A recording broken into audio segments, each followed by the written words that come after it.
132 teams have descended upon LakePoint Sports, wood bats in hand with one goal in mind, Prep Baseball Showdown Glory. I'm Cory McCartney, here to present you our game of the day, and we've got a great one for you from the 14U division. It'll be SBG Sox Prime Alabama versus East Tennessee Night Scout, and we'll be eyeing a 9:50 first pitch on this one. Schedule moving a little bit quicker than anticipated on a Saturday here in Emerson, Georgia. We'll be joined along the way by our own Grayson, Rosen, along with Prep Baseball's Avery Hunt and Ian Smith. Now, this action just part of another jam-packed weekend here across the LakePoint Sports campus. Rally Rumble volleyball action going on both indoor at the Champion Center and at the Beach Pavilion. Meanwhile, we have boys lacrosse at the Publix Fields with the Atlanta Challenge. So going to be a great one here, and we'll get things started with our matchup at the Baseball Village. So let's go ahead and take a look at the starting lineups in this one presented by the Windscreen Factory. SBG Sox will lead off with Carson Holsey Billingsley, the left fielder, followed by Evan Money, the center fielder. Then it's shortstop Easton Cook, Ethan Lavanda, the first baseman, and Diego Pacheco, the DH. Gunnar Gibbs playing second, hitting sixth. Hitting seventh is catcher Hunter House. Hitting ninth is Ryder Lowry, the extra hitter. Hitting ninth is Jackson Boudreau. Hitting 10th is Cam Pilate. Hitting 10th is the pitcher, right-hander Whit Cooper. Meanwhile, for East Tennessee Knights, they'll be led off by Jaden Cheverton, the shortstop. Then it's Josiah McClure, Isaiah Wilson, Kipton Fagan, Emilio Moore, Jackson Gary, Colton Perkins, Coleman Miller, Ian Koth, Max Adams, and Jason Brock. Perkins, the pitcher, will be hitting for himself again and hitting seventh. And excited about this one and the on-field action, of course, just part of the offerings here at LakePoint Sports, where we effort to provide a best-in-class experience. That includes access to testing and player performance data that is redefining evaluation and recruiting.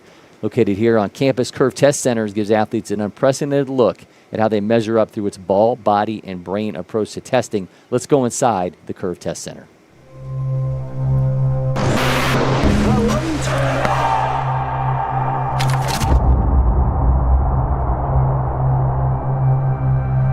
We're here at LakePoint Sports, the site of the first Curve Test Center. There will be lots of Curve Test Centers, but this will always be the first. And why are we here? Here for a couple of reasons. One is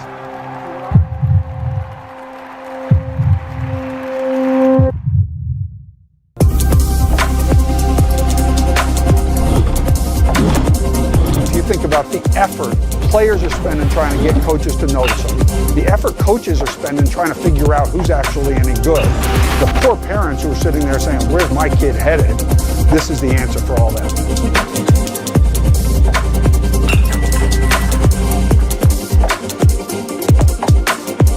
Everyone wants to be seen, right? Sometimes what can be seen is data. So it's hard to get in front of coaches at all these programs at once, or even the school you really want to go to. So using data helps us a ton. And as long as it's reliable and there's something that can give us better information with the small sample size is what we're looking for.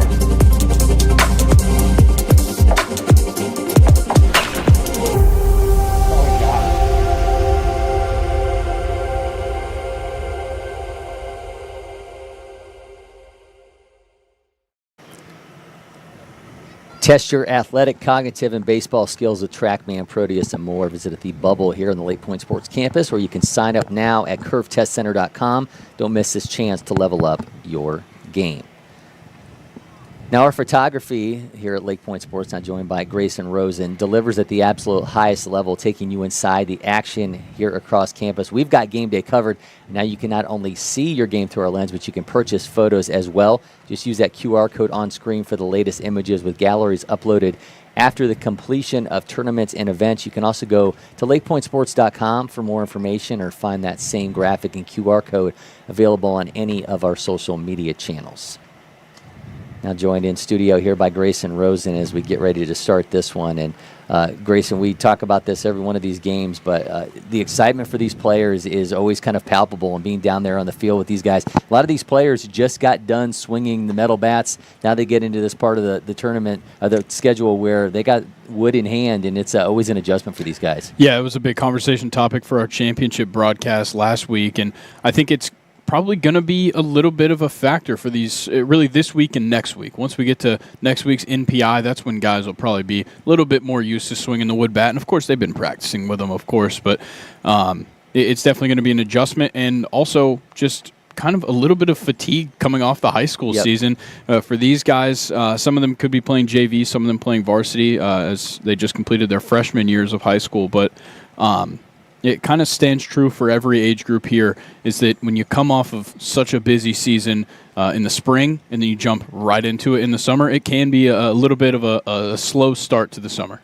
Well, certainly an exciting one that we've got on hand. We're expecting first pitch here momentarily again between SBG Sox Prime Alabama and East Tennessee Knights. We're going to take a quick break here in studio where we join you as soon as we have first pitch from Field 10 here at the Baseball Village. Hot summer days call for cool adventures in Cartersville Museum City. Beat the heat indoors with jaw-dropping exhibits at Tellus Science Museum and the Savoy Automobile Museum. Hit the water at Terminus Wake Park, kayak the Etowah River, or head to Lake Allatoona for fishing, boating, and unbeatable lake days. When the sun sets, head downtown for live music, delicious eats, and local flavors. From family fun to date nights, summer memories start here. Plan your trip today at CartersvilleMuseumCity.com.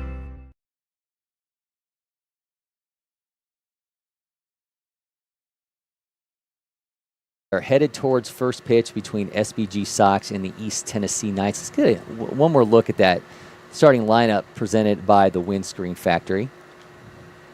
SBG Sox will be led off by Carson Holsey Billingsley, and it's Evan Money, Easton Cook, Ethan Lavanda, Diego Pacheco, Gunnar Gibbs, Hunter House, Ryder Lowry, Jackson Boudreau, Cam Pilati, and Whit Cooper, the right-hander, will be on the mound.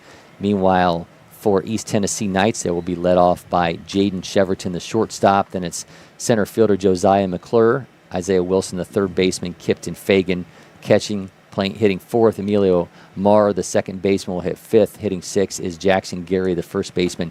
Colton Perkins, pitching and hitting for himself at seventh in the order. Coleman Miller, extra hitter, hitting eighth. Then Ian Koth, right fielder, in ninth. Max Adams, left fielder, hitting 10th. And Jason Brock, the extra hitter, will be hitting 11th. Again, still waiting for first pitch on this one. Spoiler alert, I think they're waiting for the umpires to show up in the field. I think so. I did see a crew walk past us, so they could be potentially heading that way. So they were told, they thought they had a 10 o'clock start time. Maybe. These guys, the game before this did wrap up much sooner than we anticipated. So you see the East Tennessee Knights team over there going through their pregame machinations, and they were really excited about this one. Their coach actually asked me, he said, how do you guys decide which games are going to end up being the ones that are broadcast? Which I think is a pretty good question. I'm sure there's a lot of people that tune in for these broadcasts and wonder how this kind of whole thing comes into play. Field 10 is our premier field here at the Baseball Village. We have additional cameras, so that shot that you're seeing right now, along with 3 others, are only available on this field. And then, of course, we have the great backdrop of the Champion Center and the Element Hotel. So this primarily does become our main field for these broadcasts, and we end up holding a lot of our championship games for the national championships as well on this one. So if you luck out and you happen to be on Field 10, you might just wind up on one of our Game of the Day broadcast, which East Tennessee Knights and SBG Sox certainly get to do this morning here. So again, headed towards first pitch, and guy in gray there is the East Tennessee Knights coach. You know, he's antsy and amped to go on this one. So we'll have our home plate meeting. It looks like that's getting ready to start right now. So we'll be bringing you first pitch. We're going to drop out of the audio, but we will regain our time here with you shortly and bring you first pitch of this one. Excited for our Game of the Day from the Prep Baseball Showdown.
Extra second here. Let's go ahead and take a look at a great new partnership at LakePoint Sports.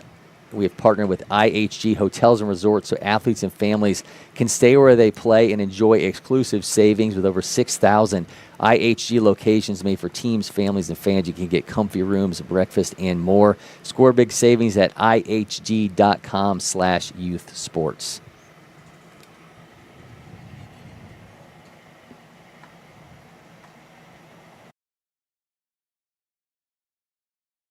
Here in this one, SBG Sox Prime Alabama taking on East Tennessee Knights. A look at our pitcher there for East Tennessee Knights. They're going to be rolling out Colton Perkins to start things off. Little intel here on Perkins, 6 foot, 135-pound right-hander out of Bearden High School in Tennessee.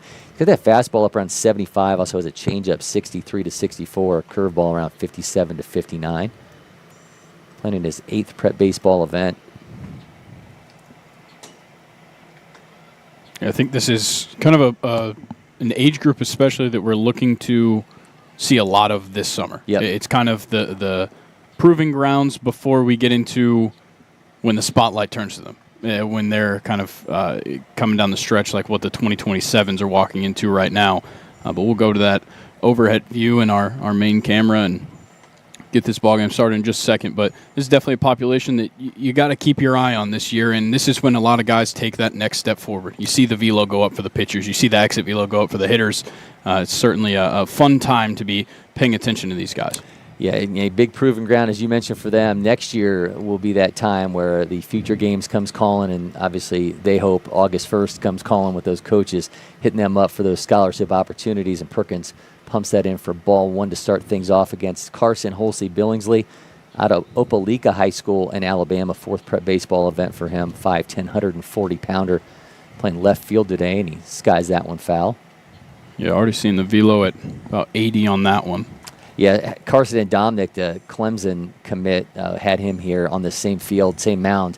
Last night saw him getting close to 90 in his first action of the summer. Wow. So he looks absolutely fantastic. He was a guy that made a gigantic impression last year. I remember being in here with Sean Duncan, Prep Baseball president, calling a game, and he was like, "Who is this kid?" And we ended up having him in as our player of the game in that one. And they were just that was the beginning of it all for Carson, and he has ridden a wave that has him on his way to Clemson. Yeah, he's absolutely killing it. I certainly remember going out, grabbing some photos of him, heading up to the future game. So definitely a guy to keep your eye on. A lot of Clemson guys coming out of the state of Georgia to watch out for. And Carson Holsey Billingsley goes down on strikes to start things off in the first inning. Nice work there by Perkins, rebounding from the 1-0 count to get an opening strikeout. Yeah, that was a great breaking ball right there. Remember, Dominic also joining me during our watch party during future games, which is a lot of fun. We'll be doing those for National Program Invitational this Thursday, Friday, and Saturday, so you will not want to miss that.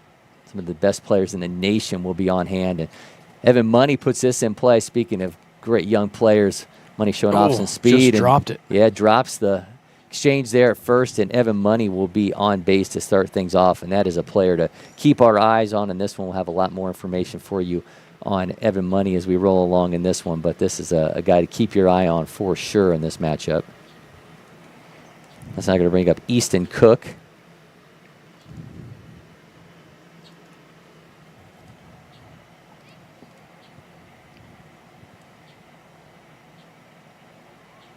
See what Cook has to offer here. Maybe move around some base runners.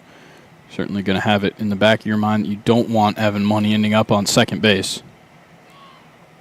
Yeah, Money, the 4th-ranked outfielder in Alabama in 2028, 16th overall in the class. And this is high here to Cook. Cook out of Saraland High School in Alabama, 3rd prep baseball event for him, 5'8", 155 pounds. Lefty hitter, throws right.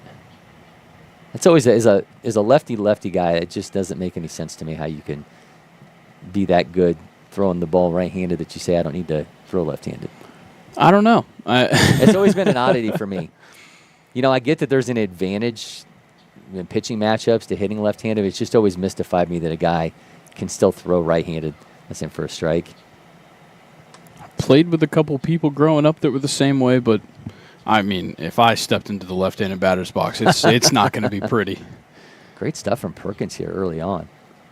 Misses inside, runs the count full. He seems to have a good feel for both the fastball and that breaking ball. Looks like a curve ball. We'll see what he brings here on 3-2. He goes breaking. That one's in play. Second base has it. Throws the second for one out. The throw to first in time to complete the double play. Nice job defensively there from East Tennessee Knights. Throwing a option into the ring there for the Aspen Hospitality Group moment that matters early on in this one through half an inning. We'll be back with more from the Prep Baseball Showdown.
Welcome back to LakePoint Sports. Cory, McCartney, Grayson, Rosen with you. Bottom of the first inning in our game of the day from the Prep Baseball Showdown. SBG Sox Alabama against East Tennessee Knights. Now getting our first look defensively at SBG Sox.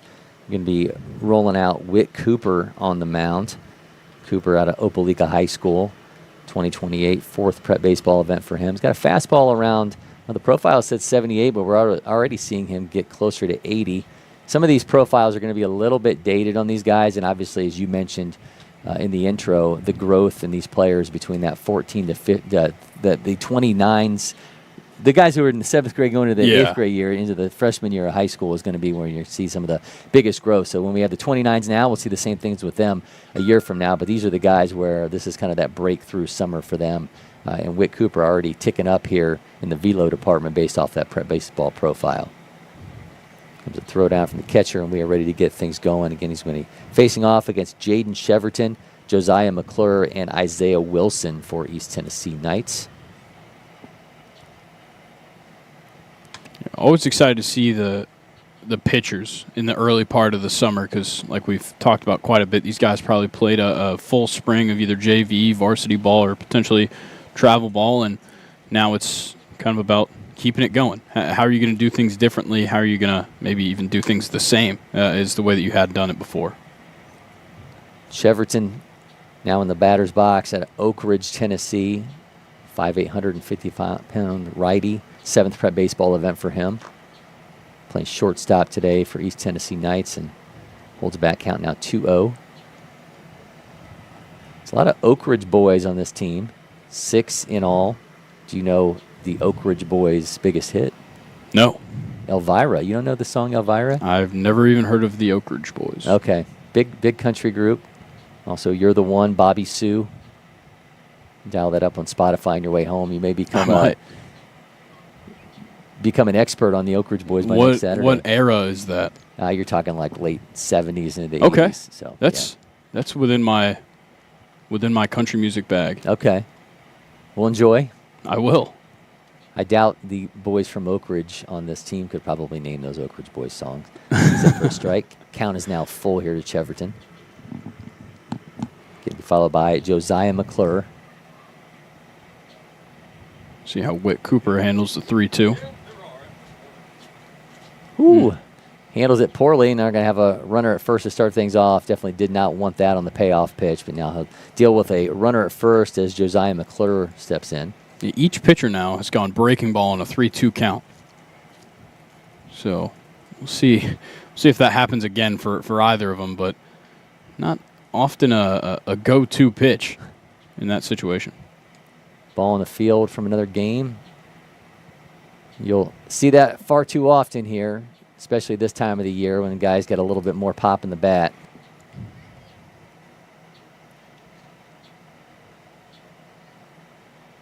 Josiah McClure, another Oak Ridge player, now steps in. He's a 2029 playing up in this one. 5'9", 130-pounder.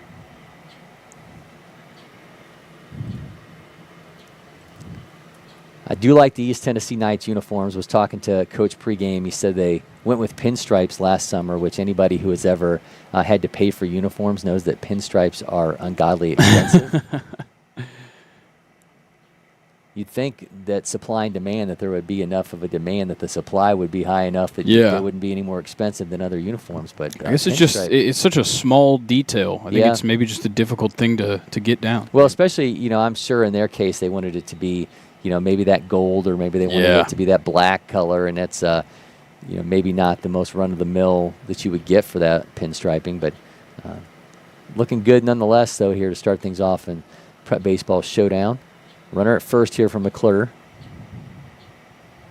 That one in play. Third base has it. Throws the second in time. The first is not going to happen. They're going to have a runner at the first bag to start off the AB, as we'll move on to Isaiah Wilson. Nice job defensively there, though, at third, turning one half of what could have been a double play. Yeah, that was well played, but that is just about as long as it gets for a double play to get turned, and you had a pretty fast runner there on the base path, so no chance to get the second out, but good work getting the lead runner. Yeah, we don't have the 60 time on McClure. We'd be interested to see that as his career moves along. He certainly was moving there, so. Isaiah Wilson shows bunt, pulls back. Runner takes off and easily has that bag, so McClure's going to be standing in a second with one down. Now I really want his 60 time. Yeah, exactly. Seemed like he got a great jump there, though. We are 3 straight Oak Ridge players to start off the lineup here for East Tennessee Knights. Oak Ridge, home of T. Higgins. I like to hear that. T. Higgins will thankfully be in Cincinnati for the foreseeable future.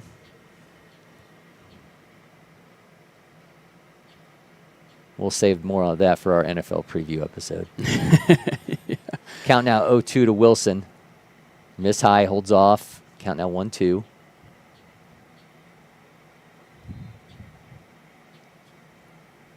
On sports topics, they hit a little bit closer to home. A.J. Smith-Shawver is in a bad way, torn UCL, and the expectation Tommy John surgery be on the board there for the budding young star for the Braves. But the unilateral brace surgery that was done on Spencer Strider and others, you can do that if it's still intact. Yeah. And his is torn, so they're obviously Tommy John surgery, the expectation there, but another big blow for a Braves team that just cannot have a time where their entire rotation is together, and they will go through this whole season without that happening. Another fouled off there by Wilson. Yeah, and it's always, it just kind of adds to the pain when it's a young player that's been killing it. I mean, I think he was the favorite at the time for NL Rookie of the Year, which that's been a pretty wide open race because the top 3 going into the year have not quite shown up in the ways they thought they would, but it's a huge loss for the Braves. Wilson drives that 84 off his bat into right field. Got him on the run. That's going to be over top of the right fielder's head.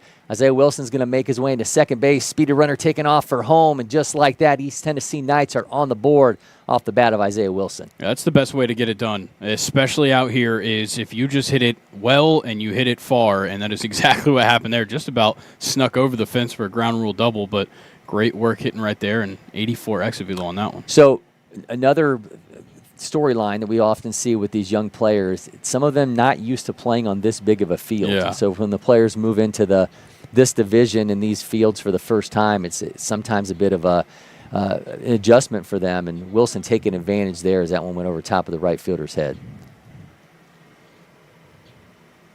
Yeah, Cooper running into some early trouble up on the mound.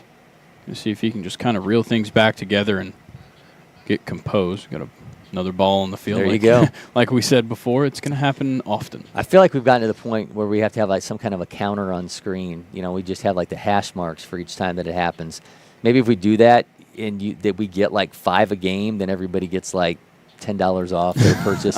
So I think that's a little steep. I think we might have to go higher total, but yeah. But if something like we could get Racetrack or QT on board with this, and they get a free fountain drink if we get 5 balls on the field during one of our broadcasts. Talk to our partnership team about that one. We are if a wealth of ideas here. We've generated some, I'll just say, ideas. There you go. On these broadcasts before. I'm not going to say good necessarily, but we have had ideas. Hunter House is built like a house as he takes a step out there to talk to Whit Cooper. And this is a big guy behind the plate. He's listed at 5'11", 155 pounds. I think that's got to be a little bit off. I think so. Looking a little stockier than that, but certainly doing his part behind the plate right now. He's got a 2-0 count here as this inning continues for East Tennessee Knights. They're now up 1-0. Kipton Fagan, the opposing catcher at the plate. Fagan going to probably spit on this one regardless of where it's heading. Yeah. Guess where Fagan goes to school? Let's see. Oak Ridge. Oak Ridge, yeah. I think we could have just brought the entire Oak Ridge freshman team down here and just let them see how they would hold their own in the Prep Baseball Showdown. 3-1 count here to Fagan. Oh, gives him the strike in the outside corner. Count's now full. Let's see if Whit Cooper can find a little life here. A little bit of a struggle just trying to find outs in this first inning. Swing and a miss. Goes down on strikes, and he's got one there. Now 2 down. It's going to bring up Emilio Maurer, the second baseman. Not Oak Ridge. Not Oak Ridge. Breaking the streak here in Knoxville Catholic. First prep baseball event for him. So, Emilio, welcome to LakePoint Sports. He's got 2 on now. 1-0 lead for his East Tennessee Knights here in the bottom of the first. Big blow coming off the bat of Isaiah Wilson, an RBI double.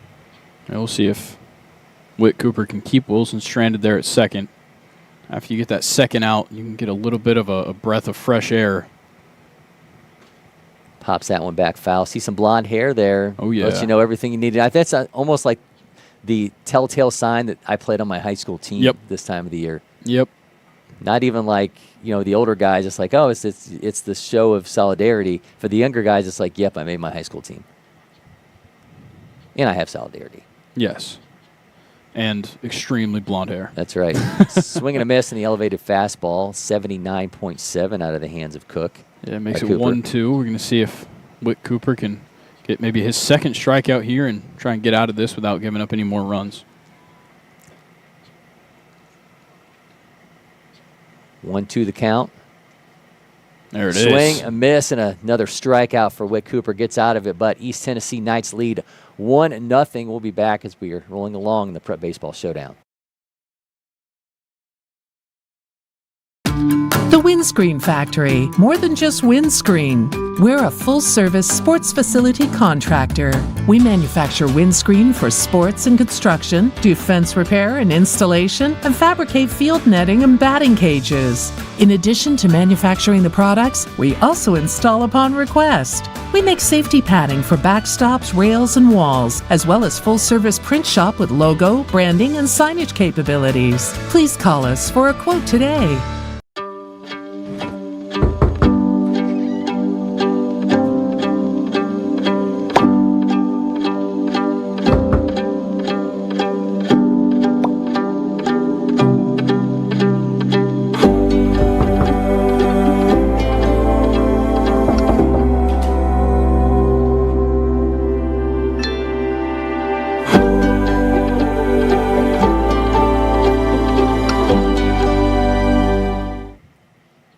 We are back here at LakePoint Sports, SBG Sox Alabama, and East Tennessee Knights in our game of the day from the Prep Baseball Showdown. We're going to see Ethan Lavanda, Diego Pacheco, and Gunnar Gibbs at the plate for SBG Sox here in this inning.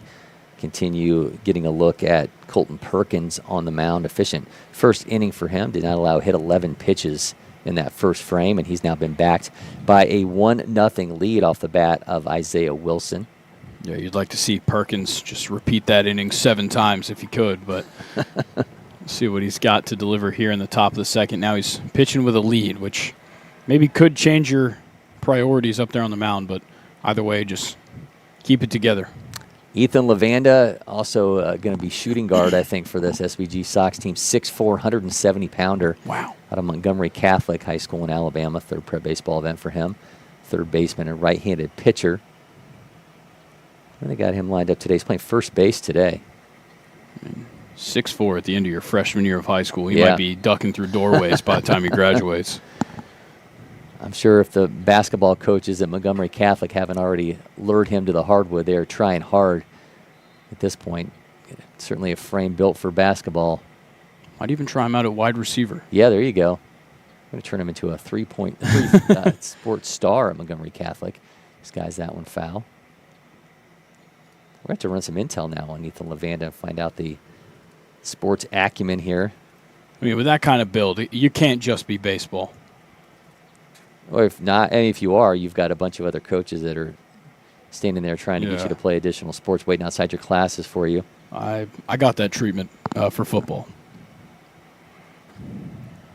I can't find any other sports for him. Got way under that one, unfortunately. Skies that. Second baseman says he has it, and he does. It's going to be one down.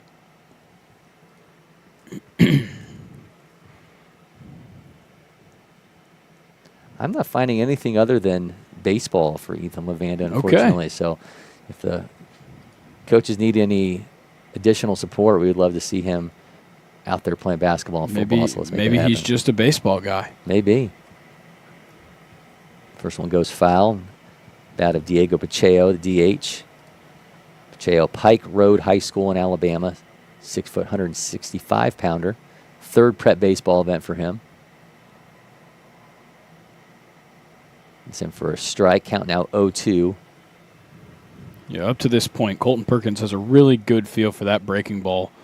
You kind of see him change shapes on it every now and then, but regardless, it seems to be working. Fastball misses high and inside. Got the 1-2 count. Swing and a miss, goes down on strikes and had him chasing there. Again. Nice job. Gets the K now 2 down here in the inning, and that's going to bring up Gunnar Gibbs. It's unbelievably valuable for a young pitcher to have this good of a feel for his breaking stuff, and Perkins certainly showing it off in the early goings here. This is Pacheco's high school teammate at Pike Road High School. 5'8", 138-pounder, another guy who bats left, throws right.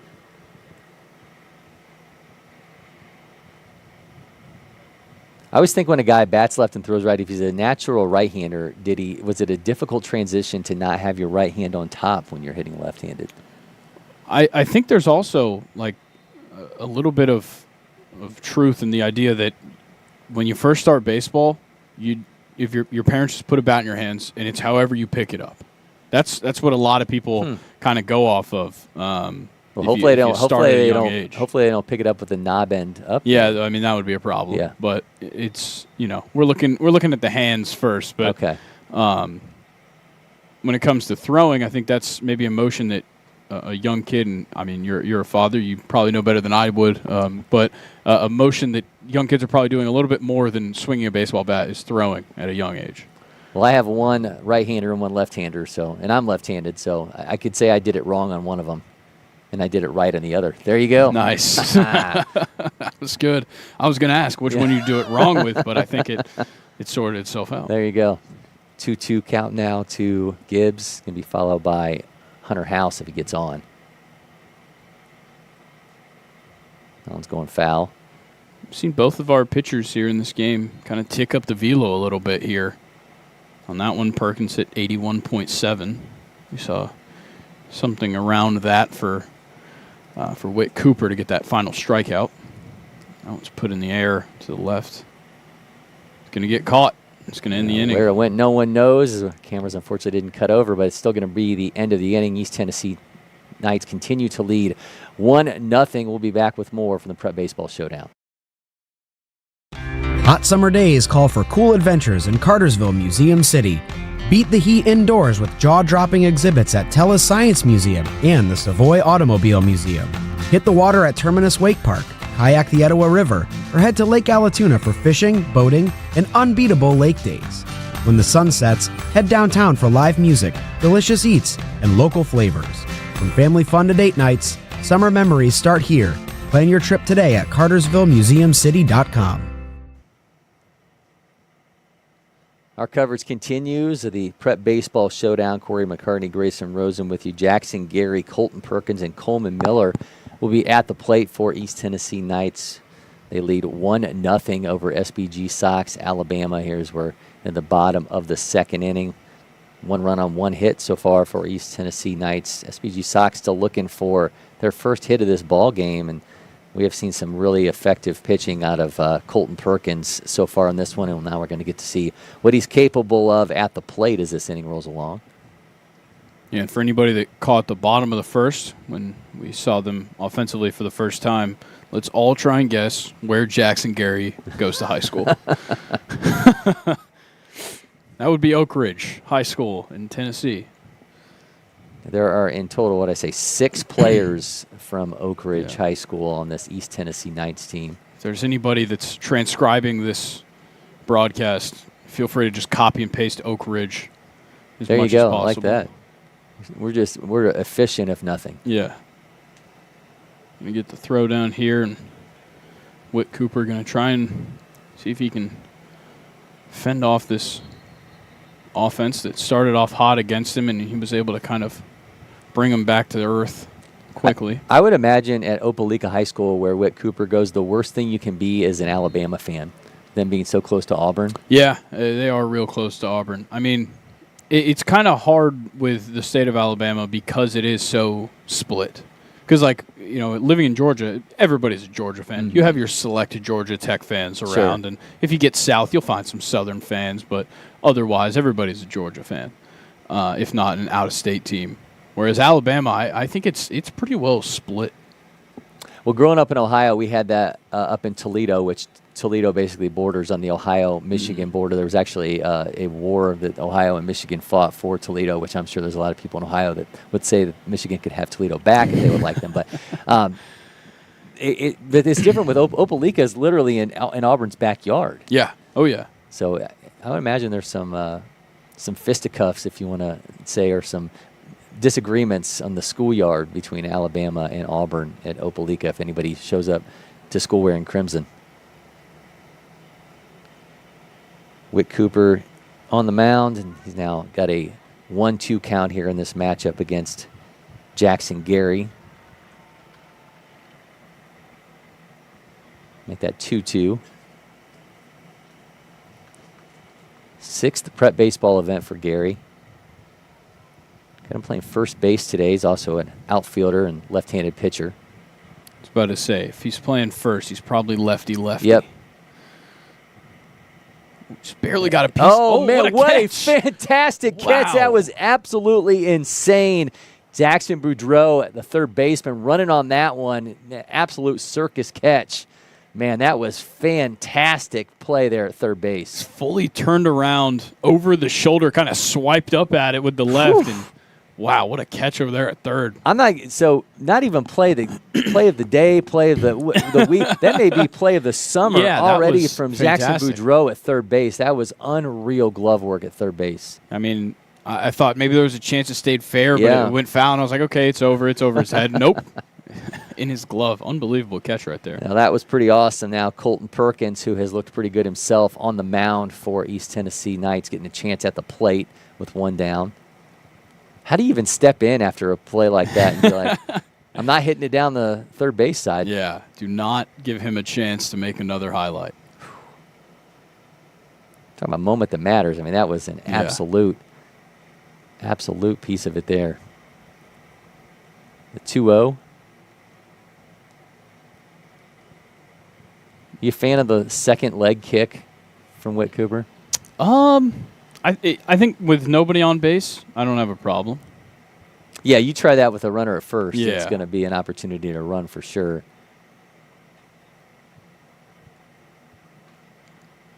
He's got a 3-1 count now to Perkins. And for me, with a pitcher, as long as there's nobody on base, you do whatever you need to do to find your rhythm.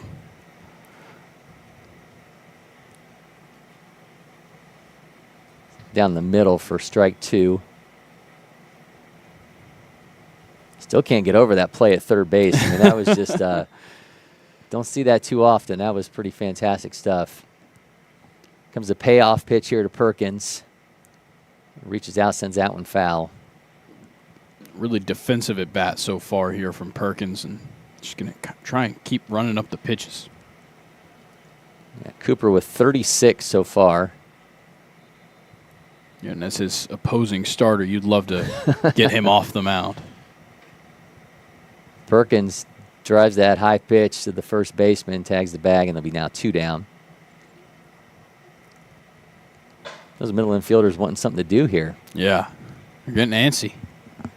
Especially when you see one of your guys make a great play, it just makes you want to do it too. It's not really getting a chance. Coleman Miller now steps in West Tennessee High School. First prep baseball event for him. So another welcome to LakePoint Sports in play here for Coleman. I feel like we're seeing a lot of lefty hitters. Yeah, first pitch, second baseman has it.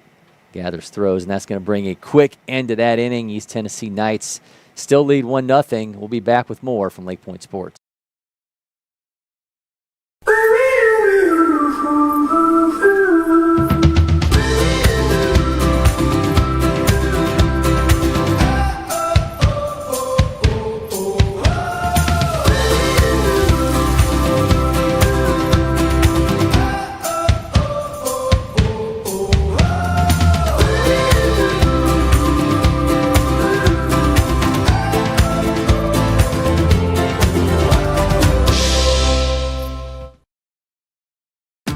The Windscreen Factory, more than just windscreen. We're a full-service sports facility contractor. We manufacture windscreen for sports and construction, do fence repair and installation, and fabricate field netting and batting cages. In addition to manufacturing the products, we also install upon request. We make safety padding for backstops, rails, and walls, as well as full-service print shop with logo, branding, and signage capabilities. Please call us for a quote today. First one I picked up, I just liked it the best. And like I said, I tried a lot of different companies, a lot of different models, and I fell in love with Old Hickory for sure.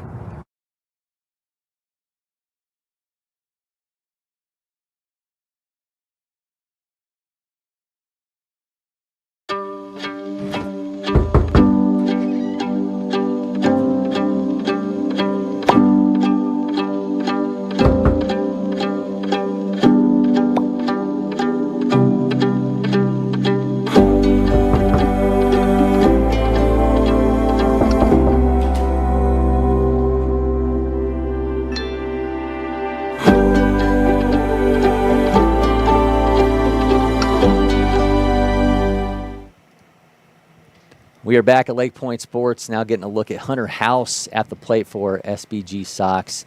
His team trailing East Tennessee Knights 1-0 here in the top of the third inning. Cory, McCartney, Grayson, Rosen with you. Going to look at Hunter House behind the plate these first couple innings and sends that one foul. Yeah, to this point, it's been a tall task for the SBG Sox lineup to just kind of attack Colton Perkins whatsoever up there on the mound. He's had a good feel for that breaking ball like we talked about and can run that fastball up about 15 to 17 miles per hour faster. So certainly got to be on the lookout. Misses with that one.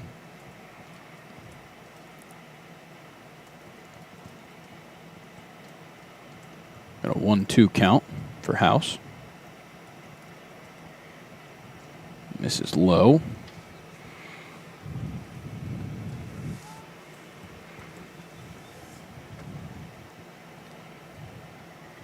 Comes a 2-2. Oh, man, sorted him. Perkins got himself another strikeout as House goes down. I mean, that's always a tough look. You don't want to see that one back on the replays. Well, House goes down on strikes, and it's going to bring up Ryder Lowry, the extra hitter.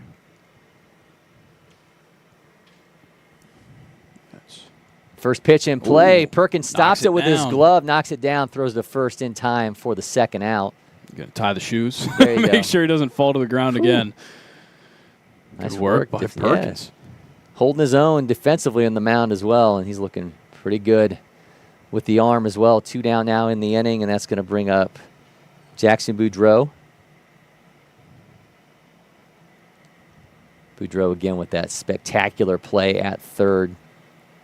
First pitch in for a strike.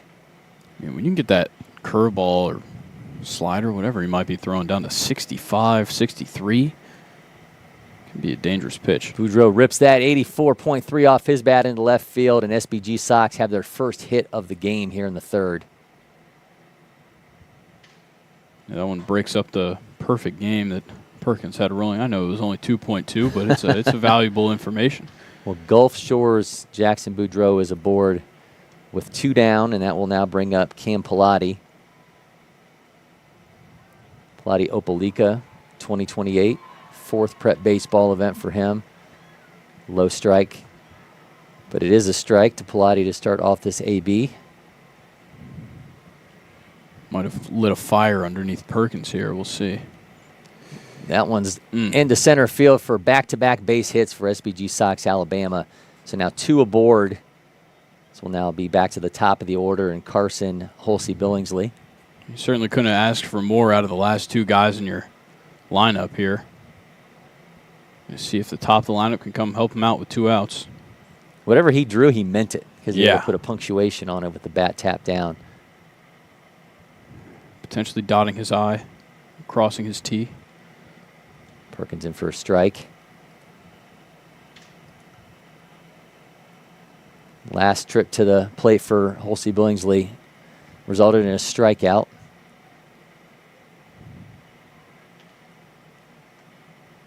Sends that one back foul.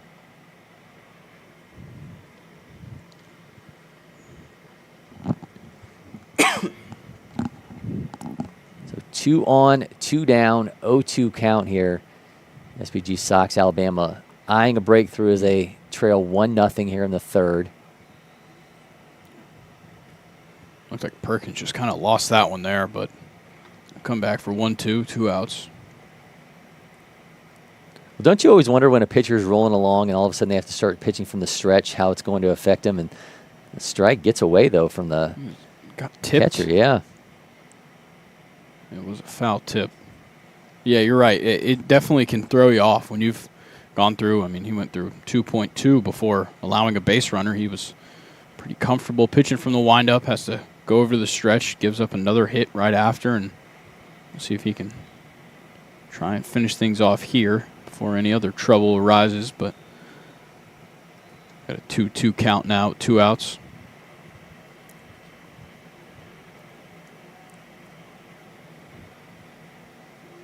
All right, Perkins fires.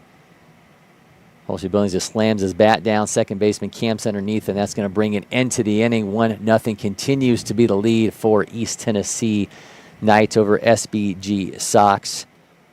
If you follow social media trends, Grayson, there's been this current one where people are having babies in place of talking heads and other. It's good stuff, and we are not immune to it. So late last night, video hit social media of us on a home run call from Ty Peebles, the Georgia signee out of Franklin County High School here in Georgia, and I'll let the babies take it from. Puts an absolute charge into this one. Ty Peebles got him on the run. Ty Peebles has got himself his first bomb of the year. Make that trip around the bases. He is backtracking gone. Call his name, and he's going to answer. Ty Peebles. As soon as we literally were talking about it, we wanted to see if he was going to get his first home run of the season, and there it is.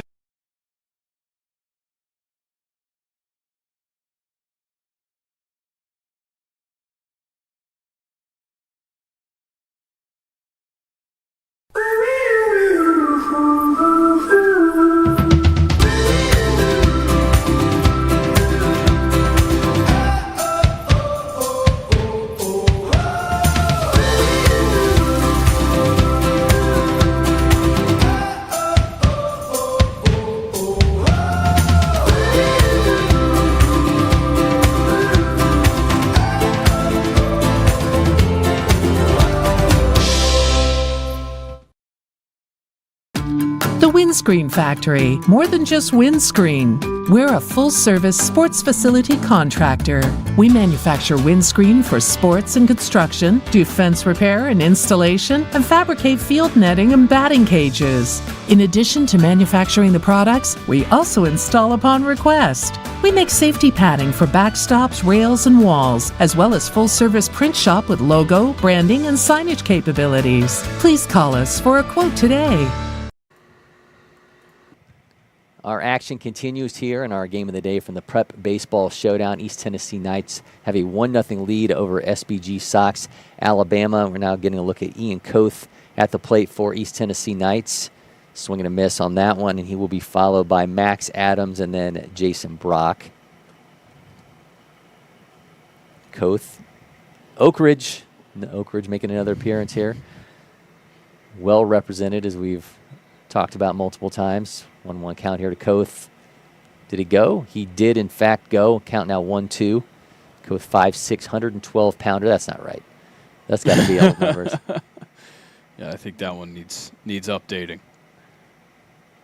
Let's see what Whit Cooper's got on 1-2. Did he get it? Oh, he did not. Just missed. Yeah, both ends of that battery thought that was going to be strike 3. Count now 2-2. Really liked what we've seen from Cooper. In that bottom of the second, he looked really composed, and see if he can keep it rolling here in the bottom of the third and keep pitching with this deficit. Swing and a miss. He gets himself another strikeout as Koth goes down on K's, and that'll be strikeout number 3 for Whit Cooper. Yeah, it's been all about placement for Cooper, not necessarily going to the breaking ball for the strikeout stuff like Perkins has on the other side, but instead just placing a fastball in the right spot at the right time. See what he brings here for Adams. Swing and a miss on the first pitch. Moving a lot more efficiently here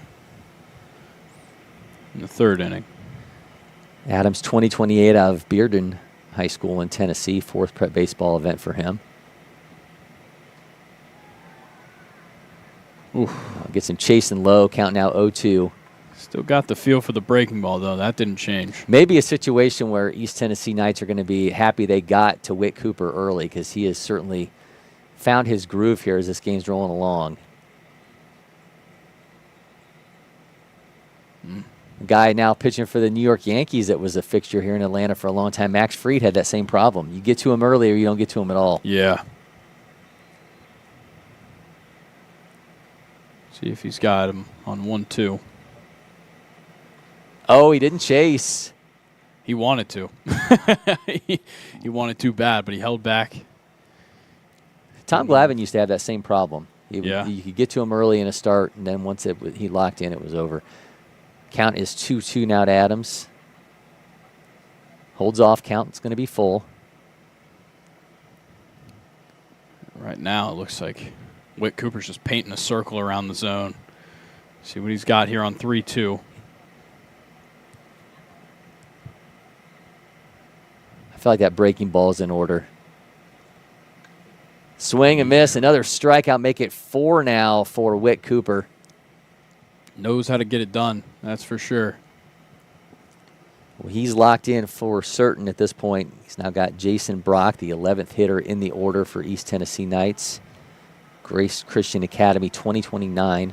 So 2 29s on this East Tennessee Knights team playing up. He bites in the inside pitch.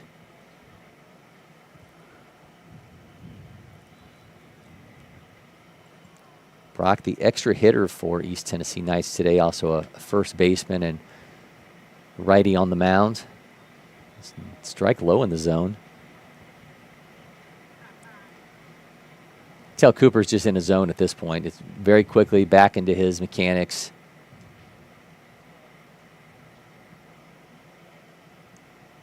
Trying to find that flow state out here on the mound. It's certainly moving a lot quicker and much more efficient than we've seen in that first inning. See what he's got here, 1-2. Trying to get his boys back up to hit. Got him. Oh, wow, man. Maybe a little disagreement from the batter there, but nonetheless, that's going to be a 5th strikeout for Whit Cooper, and he is locked in, zeroed in. He's got it all going on right now. 1-0 the lead for East Tennessee Knights over SBG Sox Alabama. And this an opportunity, as we've mentioned here, with this SBG Sox team to get a look at Evan Money, a really exciting player for this SBG Sox team. We're going to take a quicker look at Evan on our Barnsley Resort Player Spotlight. Again, out of Alabama's Headland High School, the Yellowhammer State's 16th ranked player in 2028. Money is ranked 4th among all outfielders, ripping off exit velos up to 92.2.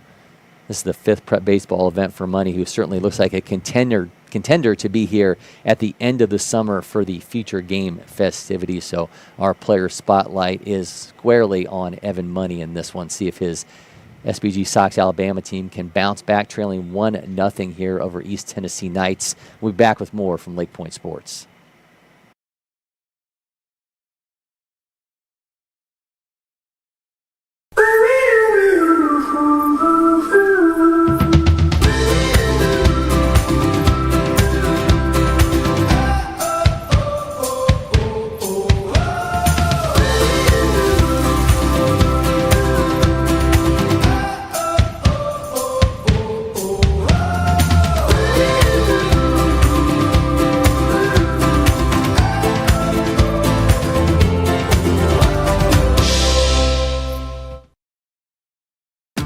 The Windscreen Factory, more than just windscreen.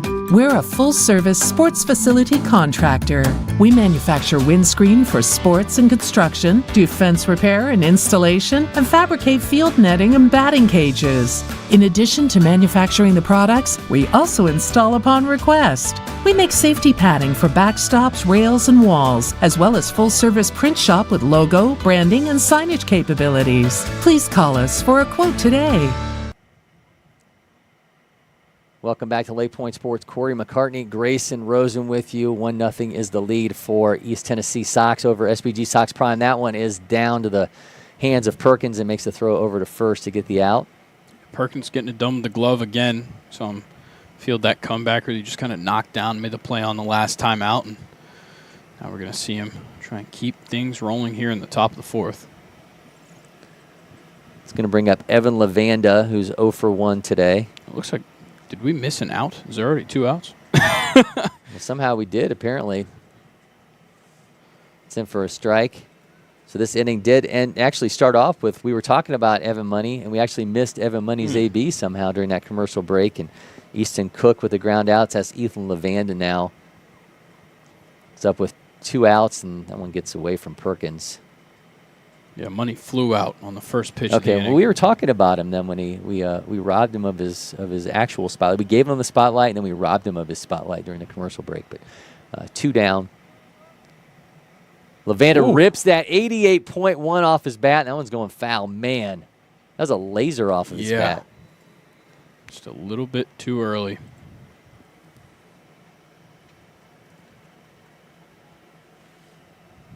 Well, Lavanda's got a 1-2 count. We got 2 down now here in the inning. Holds off there. Count now 2-2. We've got Avery Hunt warming up in the bullpen. He's waiting outside, looking to come on here and take over for a little bit for Grayson. Now count full to Ethan Lavanda. Let's see if Perkins can finish the job here on 3-2. Lavanda fouls that off.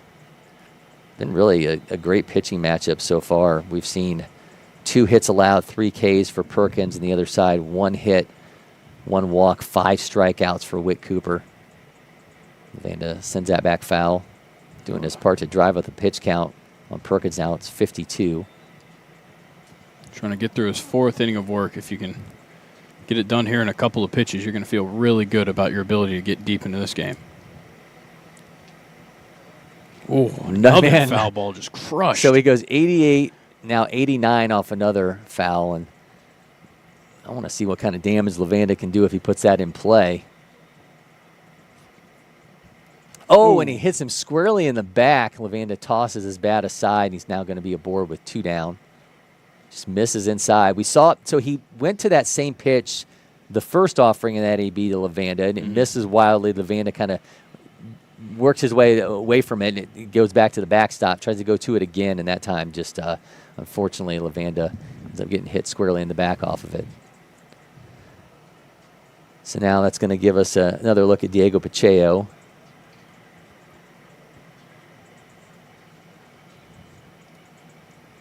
Taking a quick intermission, it seems, to make sure our batter is good to go. Maybe get some baseballs for our umpire. All right, Perkins now back to the stretch. Pacheco, first pitch, 85, goes to the shortstop. The long throw in time. No, did he pull him off the bag? He got him. All right, so we are through another half an inning. 1-0 continues to be the lead for East Tennessee Knights. We'll be back with more from the Baseball Village.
We are back here at LakePoint Sports. East Tennessee Knights leading SBG Sox Alabama 1-0. We're going to get a look at Jaden Cheverton for the second time. We'll be followed by Josiah McClure and Isaiah Wilson of the RBI double. Isaiah Wilson here in the bottom of the fourth inning for East Tennessee Knights. Cory McCartney now joined by Avery Hunt as we are moving along here. Avery, good to see you, man. Oh, yeah. I got to tell you, I watched this wedding video of yours last night that looked like it was like the next installment of Yellowstone. Yeah, so I'm like, waiting. I'm waiting for this thing to like be on streaming services pretty soon. And man, that was impressive to say the least. So again, congratulations on the nuptials. You got to just close on a house. All the things are happening for you, and now you've got a show coming to Peacock or whatever streaming service it is.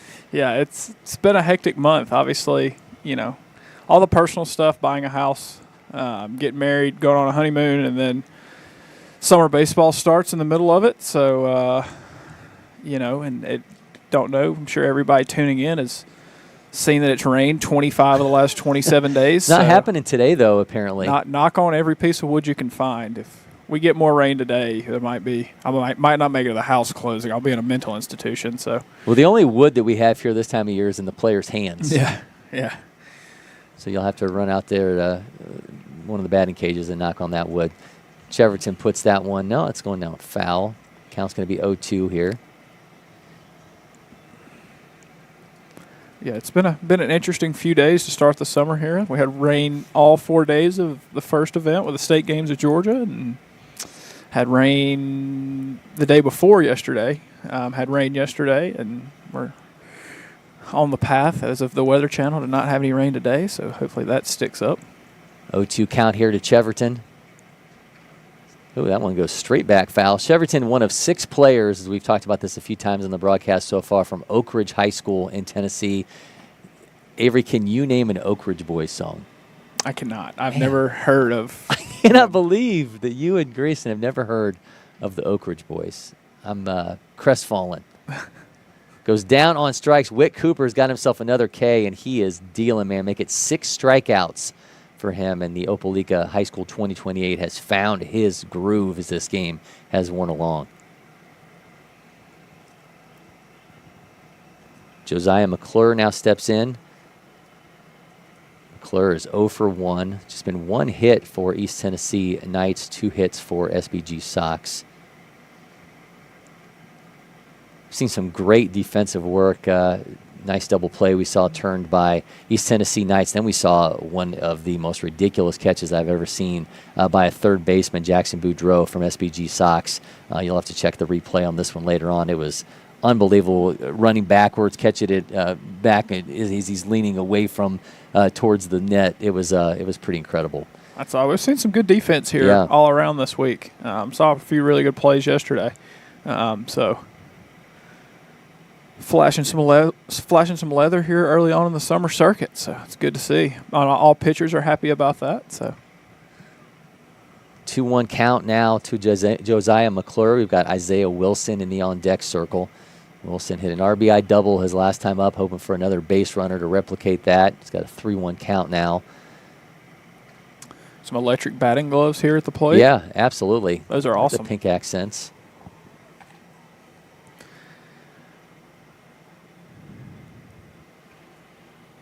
Sends that back foul. Count will be full. Asked this to Grayson as well about A.J. Smith-Shawver, now a torn UCL. It just keeps getting worse for Braves fans. Yeah, gets a liner off the shin. Yeah. And the next pitch is like, oh, that didn't feel good. It's never good when you're ace who just got it done. Oh, man, he got himself another K. Wow, that one, McClure thought he was heading down to first base, and that's going to be 7 strikeouts for Wick Cooper. That was nasty. Pretty solid outing so far. 7 punch outs through 3 and 2/3. Well, he's dealing. Now he's got Isaiah Wilson, who again got to him for an RBI double the last time he was at the plate. Wilson rocking the Bryce Harper-esque eye black. It's in for a strike. Harper doesn't really do that much anymore. Did that a lot in his younger days. Yeah, the full, he's shaved his head now. Yep. One thing I really liked about Bryce Harper this during the offseason is he gives you these like coffee tutorials. I saw one of those Instagram, one morning. Great, yeah. I was like scrolling TikTok one morning and on a Saturday, non-baseball, and was like, oh. Well, he's obviously a married man with kids, but the one thing you can say if you're a Phillies fan that you really appreciate about that is he stays out of trouble. You're not worried about what he's doing. He's literally making coffee. Maybe some Braves guys should try that. Yeah.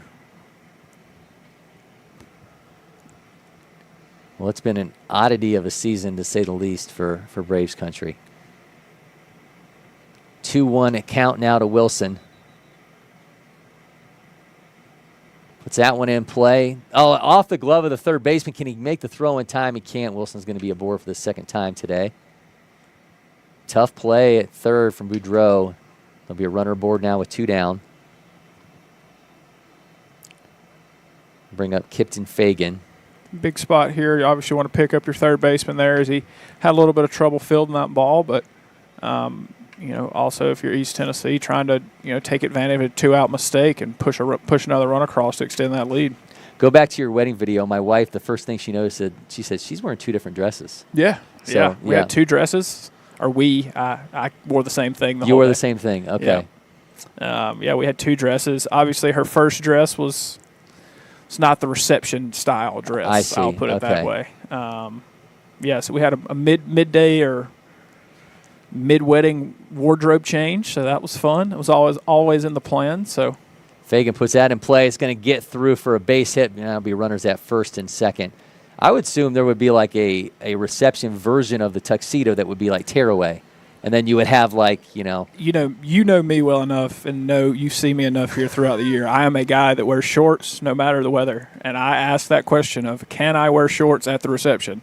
Trae Young got drafted in shorts. Yeah. Why can't I put on some tuxedo shorts? Well, Pat McAfee will wear the suits with the shorts like that. So you should have had like the tearaway pants for the reception that would have had the short version of those pants on underneath. Yeah. That would have been the power move. If she can have 2 dresses, you can have tearaway pants with shorts on underneath. That's next time. Yeah, I promise. No, there shouldn't be a next time, but next time. From on the limo ride to the airport, or to the hotel next to the airport that night, that was the first thing I did, was put a pair of shorts on. So staying true to the brand. Yeah. Emilio Maurer now up with 2 on and 2 down. He's got a 1-0 count here against Cooper. That'll be in for a strike. 7 Ks for Wick Cooper, who's allowed 2 hits, 1 walk. That 1 run is earned. Ooh, gets the K on the outside. He's been living on that corner. As much as he's been doing that, I'm really surprised some of these batters are staying so far away from the plate. If you're going to let a guy have that pitch, I feel like you got to adjust. Got to scoot up a little bit, cover that outside corner. Maurer with the dribbler. Oh, Boudreau is going to have the play. Makes it another fantastic play at third from Jackson Boudreau. Makes up for the misstep a little while ago to allow the first base runner. And East Tennessee Knights continue to lead 1-0 as we move along in the Prep Baseball Showdown.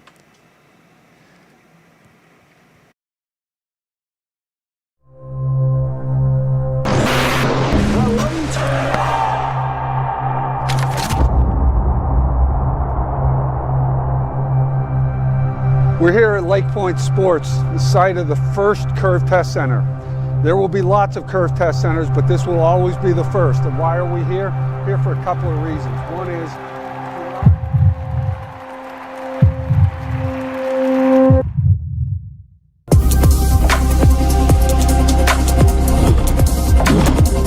if you think about the effort players are spending trying to get coaches to notice them, the effort coaches are spending trying to figure out who's actually any good, the poor parents who are sitting there saying, where's my kid headed? This is the answer for all that.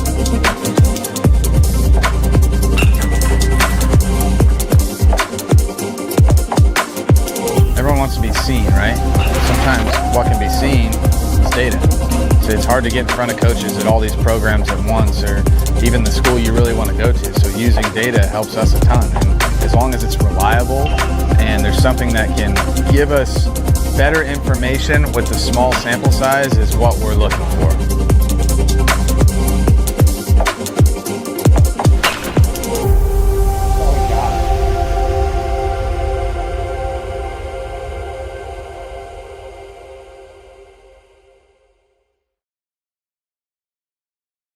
Is redefining player and performance data when it comes to evaluation and recruiting. Test your athletic, cognitive, and baseball skills with TrackMan, Proteus, and more.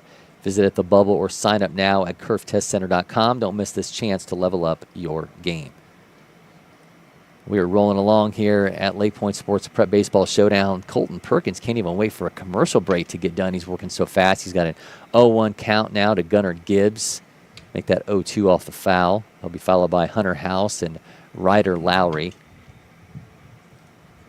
You like it when the games move quick because then everything stays in schedule. But then I'm like, okay, we've got a broadcast window and we're trying to make all this stuff happen. And these guys are just ready to roll. I love it. Play fast, baby. Play fast. Makes my day a lot better. Well, pitching duels certainly help, and we're seeing that so far. Wick Cooper has got 7 Ks on his ledger. Colton Perkins has 3, but he's allowed just 2 hits as we sit here in the 5th inning, keeping this talented SBG Sox team off the scoreboard. That one is popped up, slams his bat down. Second baseman on the move. He's got it for the first out. So Gibbs pops out, and that'll bring up Hunter House.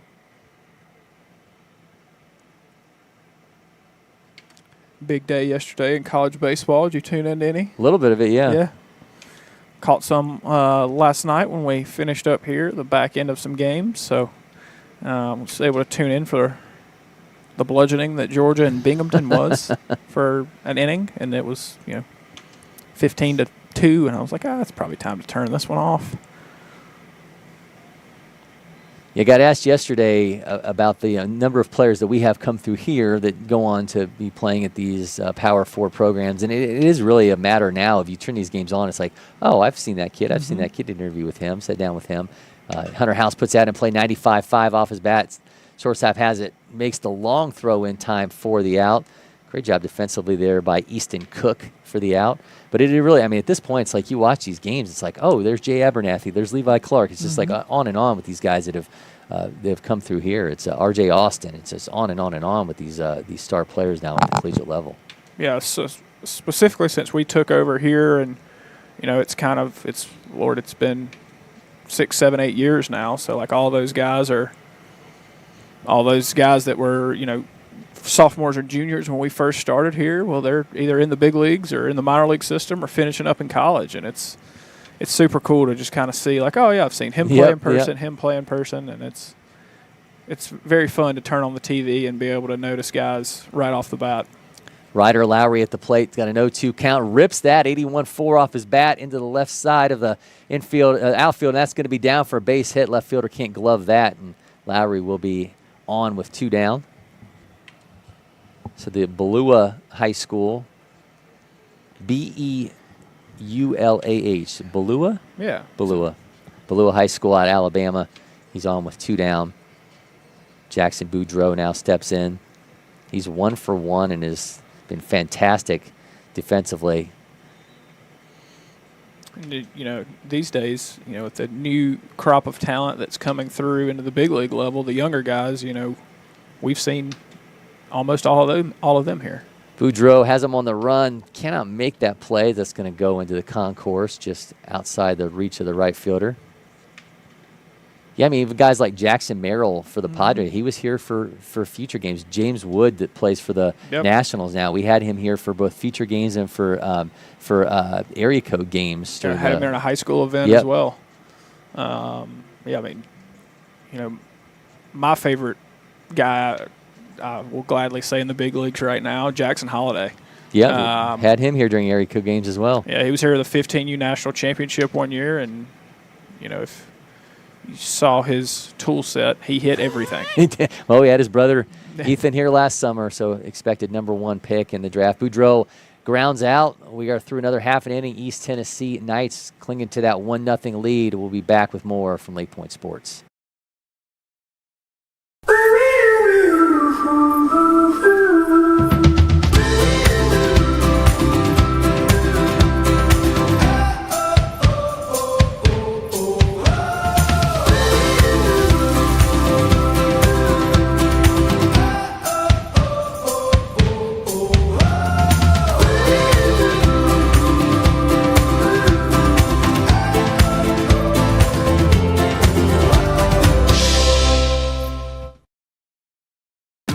The Windscreen Factory, more than just windscreen. We're a full-service sports facility contractor. We manufacture windscreen for sports and construction, do fence repair and installation, and fabricate field netting and batting cages. In addition to manufacturing the products, we also install upon request. We make safety padding for backstops, rails, and walls, as well as full-service print shop with logo, branding, and signage capabilities. Please call us for a quote today. Turn here, LakePoint Sports. Wick Cooper is back on the mound after 7 strikeouts so far for SBG Sox Alabama. He's got Jackson Gurry, Colton Perkins, and Coleman Miller coming to the plate for East Tennessee Knights in this half inning. They continue to lead 1-0 in what's been a real pitcher's duel. 5 combined hits so far for both sides. We've seen an error from each club as well. Get a big week coming ahead. National Program Invitational gets started on Thursday, and that'll run through next Monday. Already looked, there are 7 of the top 10 players in Prep Baseball's rankings in the class of 2026 are all going to be here on campus. Yeah, unreal. It's every year it seems to get better and better, and you end it one year and you think, I don't know if it can get much better than that, and somehow we piece it together well enough. So shout out to Kyle Coletta and those. And all the work he does with that event. Former guy that was here doing some stuff. So, Member of the very first feature games. Yeah. Known draft prospect, Kyle Coletta. Is that what his business card says? Yeah. 0-1 count here to Jackson Gary. Make that 1-1. Yeah, that's always a super fun event. Kind of here is our 3rd week of the summer. It'll be it's super exciting to get all those guys on campus and watch everybody play. It's a lot of fun. Gary drops that into right field, and that's going to be down for a base hit. 72.5 off his bat, and that'll be the third hit of the day, for East Tennessee Knights. I believe we're going to have a new batter step in for East Tennessee Knights. Going to the bench, and they're going to bring in Jackson Rogers.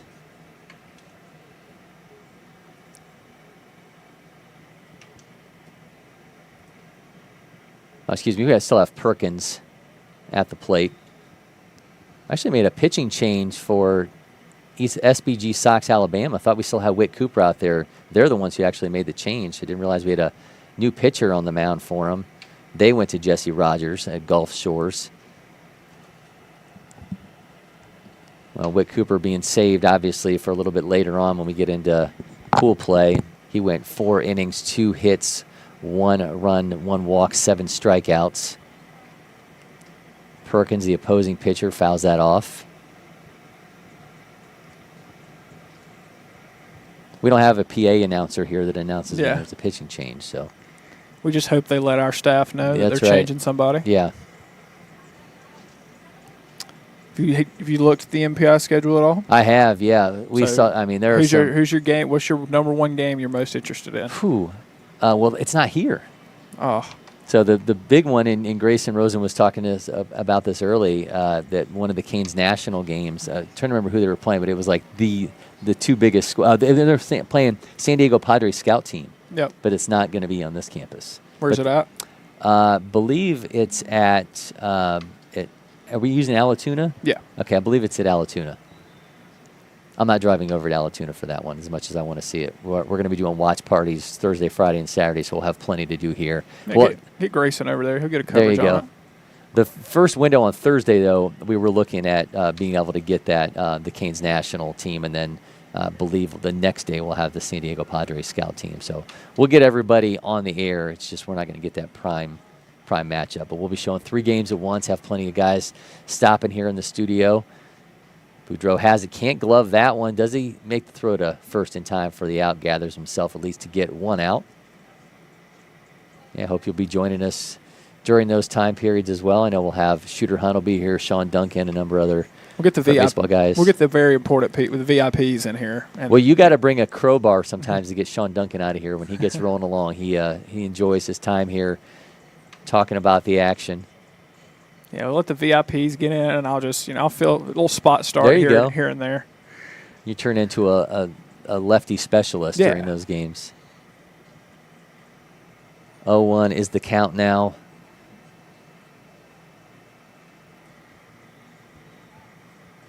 Make that 1-1. Coleman Miller at the plate. Ian Koth to follow.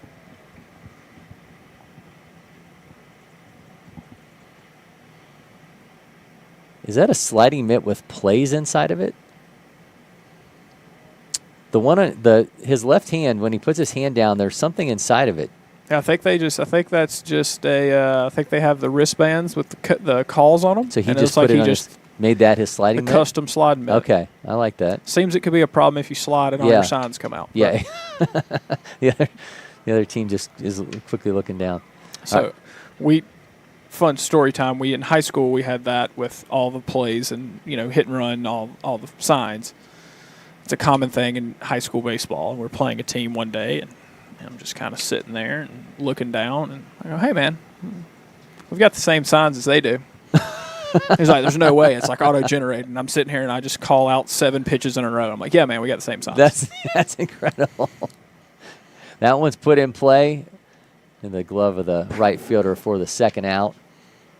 So yeah, we had threw a few guys out on the base pass that day. It helps when you know the guy's running. That's right. Little cheat sheet. You can see the future. Yeah. Ian Koth 0 for 1 steps in.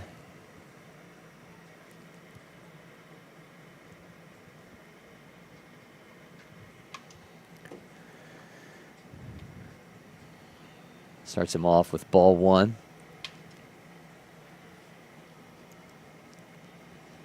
But yes, looking forward to MPI, and again, I mean the number of players that we're going to have through here, the number of Prep Baseball All-Americans, it's all eye-opening. Skies that one into right field, camps underneath it, and we are through another half an inning, and East Tennessee Knights still clinging to a 1-0 lead. We'll be back with more from the Baseball Village.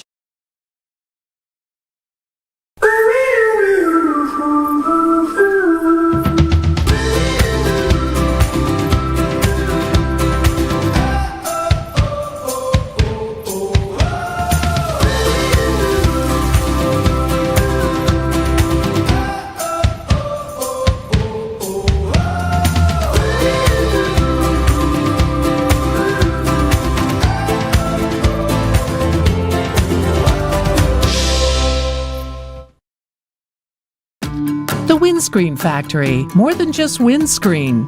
We're a full-service sports facility contractor. We manufacture windscreen for sports and construction, do fence repair and installation, and fabricate field netting and batting cages. In addition to manufacturing the products, we also install upon request. We make safety padding for backstops, rails, and walls, as well as full-service print shop with logo, branding, and signage capabilities. Please call us for a quote today. LakePoint Sports is partnered with IHG Hotels and Resorts so athletes and families can stay where they play and enjoy exclusive savings. With over 6,000 IHG locations made for teams, families, and fans, you get comfy rooms, breakfast, and more. Score big savings at ihg.com/usports.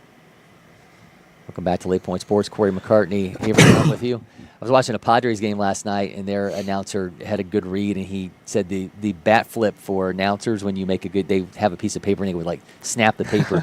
I don't have anything like that, so we'll do like a mouse click. Yeah. That's the bat flip when we do a good read here on our broadcasts. That's awesome. Yeah, we got to get you some paper in here. Yeah, I like more that. Efficient. Yeah. All right, we've got Cam Pilati, last batter in the order for SBG Sox here, starting off the 6th. Ball on the field from another field, and the ball hit him, and then one came down from another field and hit the turf at the exact same time. I mentioned to Grayson I want us to get a counter on screen with slash marks, and then if we hit a certain amount of balls on the field from another field, people like at a Braves game will get like $5 off their purchase at Racetrack or something like that, you know. We're going to have some confusion here about the ball whether or not it was a dead ball.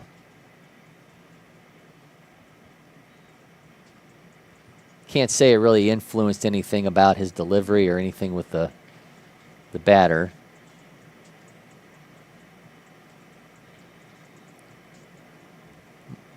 I have a feeling we're going to continue with the runner at first, but we will in fact do that. Now we're back to the top of the order with Carson Holsey Billingsley. It's 0 for 2.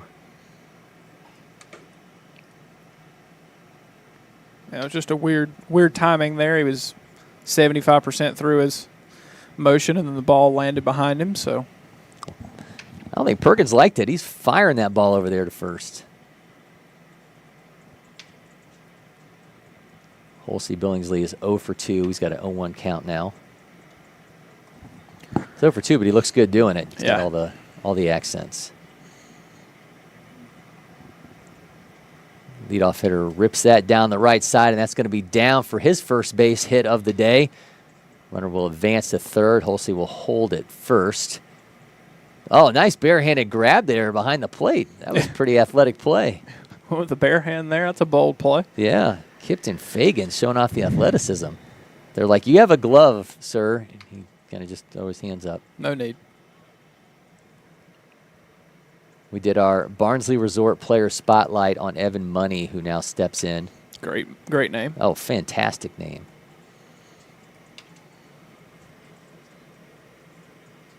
Do you think they call him like Straight Cash or something cool like that? Yeah, you got to have a good name.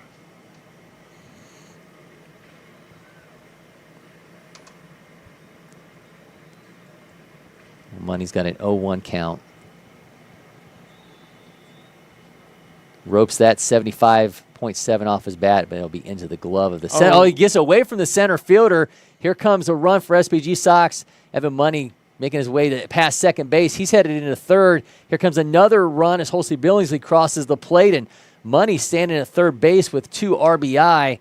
Looked like it was going to be caught in center field. It is not, and all of a sudden, SBG Sox Alabama have got a 2-1 lead here in the 6th. Tough play defensively in center field. Money takes advantage, nearly caught up with the base runner in front of him, but Holsey Billingsley crosses the plate, make it a second run, and they lead 2-1. Almost had a major league situation there with one guy sliding one way and the other one sliding. What did you think of that moment with Juan Soto where he kind of walked back across the diamond after a ball was caught in right field? Did you see that? I did not. To find a video of it, show it to you. It was a really weird situation. 1-0 count now as the order moves along to Easton Cook. Yeah, I don't know that he's had a weird year to begin with. There's a lot of rumblings in New York with Soto, so I think he'll be all right long term. The throw home, they get Money at the plate. Easton Cook now standing at first. Money limping after that collision. He has that thing that tells you I played high school baseball. That Grayson and I were talking about, the blonde hair. Yep. If you're a 2028, that's like a badge of honor, I think, to walk around with that. It is. Did you see the play at the plate last night in the Utah Valley and Oregon game? I did not. Yeah, play at the plate. Ball took the catcher into the plate. Obviously, big collision. safe at the beginning, then go to review and rule him out for malicious contact. Wow. At Oregon, so that went over well. They lose the game by 1 run. It happened in the 8th inning. It's like, ooh, that's tough. But, that is the rules, so I went to video review and got all that down, so.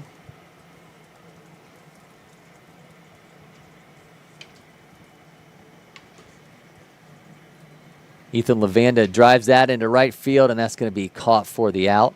I have to be honest, I'm trying to finish Andor, so I've been watching those in the evening. So I've been watching the Braves games or watching whatever MLB games I'm trying to watch, and then I'm switching over to that, calling it a night. So I haven't been tuning into all the college baseball stuff. I've been watching some of it when it's earlier on, but I'm trying to avoid like spoilers and stuff for certain series on social. I had that happen with The Last of Us. I was a couple days late to the finale there. So I'm trying to be careful, trying to get all my baseball stuff in, but there's just too much. There's too much going on. Too much going on. Yeah, my wife's not very happy with me right now. She's trying to finish. I think it's The Secret Life of, or the Mormon Wives or something. Okay. So we can't finish that because Avery's never at home. So she's not real thrilled with me. When I am home, I want to lay down and go to sleep. So she's not happy with me right now. But if she's watching, I'm sorry. We'll watch an episode tonight if the weather cooperates. Fingers crossed. So I mentioned, the next wedding. So if she's like watching that show, does that mean that you're not like going to throw it into out there like, hey, did you like that show enough that maybe? No. Okay. No. Do you want a roommate? Yeah. That's a wild reality TV show. Okay, just making sure. Yeah, we're good. All right, we're going to have a pitching change for East Tennessee Knights as Colton Perkins' day is over. We'll tell you about the new pitcher when we come back. You're watching the Prep Baseball Showdown. First one I picked up, I just liked it the best. And like I said, I tried a lot of different companies, a lot of different models, and I fell in love with Old Hickory for sure.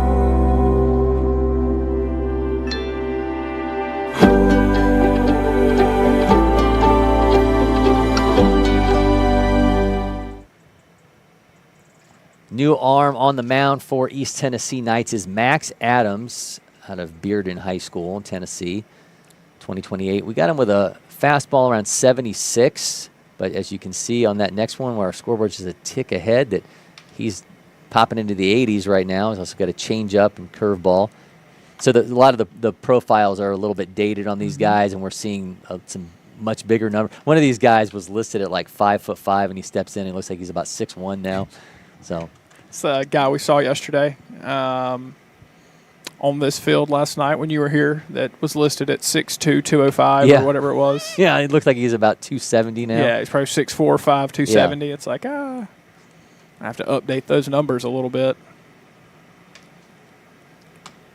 Are you surprised at the amount of hoods that we're seeing on the field these days? It's become a thing, so no, but yes at the same time. I just don't know that I could be rocking a hood and when it's this warm outside. But hits Gibbs on the foot, and that's going to bring up Hunter House. I feel like Trevor Condon's become like the poster boy for it. He has. And I'm not putting that all on Trevor Condon, who is a Tennessee commit out of Etowah High School here locally and who is on these fields quite a bit. But it just seemed like he was one of the first guys I saw do it, and his stature kind of rose from a national perspective. It just seems like more and more kids are wearing those hoods now. I've also seen some guys replicating his little bounce step into the box. So he may be an influencer and just doesn't know it. As we're talking about hoods, I have a short sleeve hoodie on as we speak. But you're not wearing it underneath of a jersey. Yeah. Not a jersey guy anymore. Retired that life. So you won't wear any jersey? I don't. I'm just not a... Okay. I find it very odd of wearing a jersey of someone younger than me. I can see that, yeah. It's like, back in the day, like these days, like I have an Acuna jersey, but me and Acuna are the same age. There you go. It's like, just wear a Brave shirt. The wife takes the jersey anywhere. It looks better with her outfit. There you go. So 2-0 count now to House. It's in for a strike. Oh, no, make it 3-0, a little low.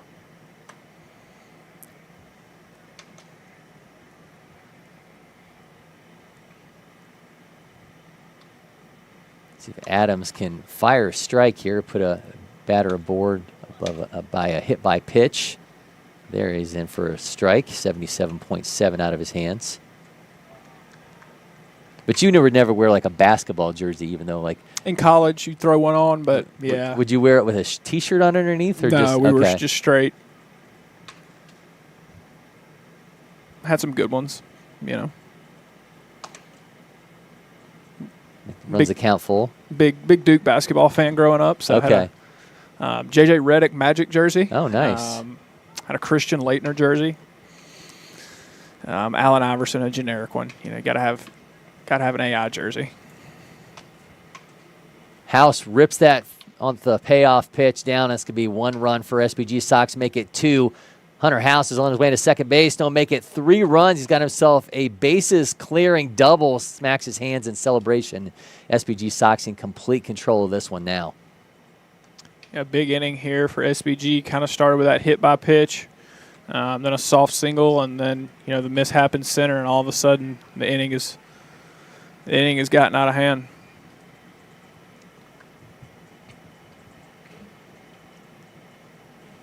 Not sure what that conversation's all about, but Hunter House feeling it as he's got a 5-1 lead now for SBG Sox, and the catcher is going to be, I believe, replaced by a courtesy runner. It'll speed up for the catcher. So I know you go to the store at the mall, and they've got like the Bobby Boucher jerseys and all that. Would you wear one of those? 19-year-old me would. But not now. Not now. Okay. I don't go enough places that require a jersey these days. Pretty simple lifestyle I live. Get a workout in, come to work. If I'm not at work, I'm at the golf course. And if I'm not at the golf course, I'm in the exact same thing I wear to work at home. The only time I've worn one in the past probably 10 years has been at football games. Okay. So I've worn, I went to the Bengals played the Titans in Tennessee last December, so I had a white Joe Burrow jersey on at that one. Okay. But that's like the rare occasion for me. Yeah, that also has to do, your NFL team has to have like a pulse and know what they're doing. Yes, so, well, yeah. I will gladly say I've never owned a Falcons jersey. But I don't think I would go out in general public wearing a jersey. It's like I'm going to the grocery store. I don't know that I'm rocking a Michael Penix jersey. It's like, did have a good one. My probably favorite niche jersey I have a Dwight Howard Hawks jersey. Nice. The old, when they had the god awful or black and neon yellow, green, whatever color that was. Holds there. Count now 2-2. I'll make that one. Yeah, there it is, 2-2. Best one I ever had in high school, I had the teal Ken Griffey Jr. Mariners That's jersey. That's a good one. Yeah. My youngest cousin has a collection of jerseys, MLB jerseys. So he's got a... I'll give him the punch out. Brings an end to the inning. All right, keep going, man. I want to know. We got to hear about this jersey collection. He's got some good ones. I think he's... He's got a DeGrom, Mets DeGrom. His goal was to get one of, he gets one per player every 6 months. Obviously his dad coached Matt Olson in high school, so he's got the Olson Athletics jersey, which is good taste. Who else? He's got I'm trying to think what all have we got. We got him a San Francisco jersey, and I don't remember who we got from San Francisco. Webb. Logan Webb. Okay. Yeah, so he's got that. He's got a whole bunch of them that he collects and wears around. So that's his fun little collector. Some people do cards. He's a jersey guy. So.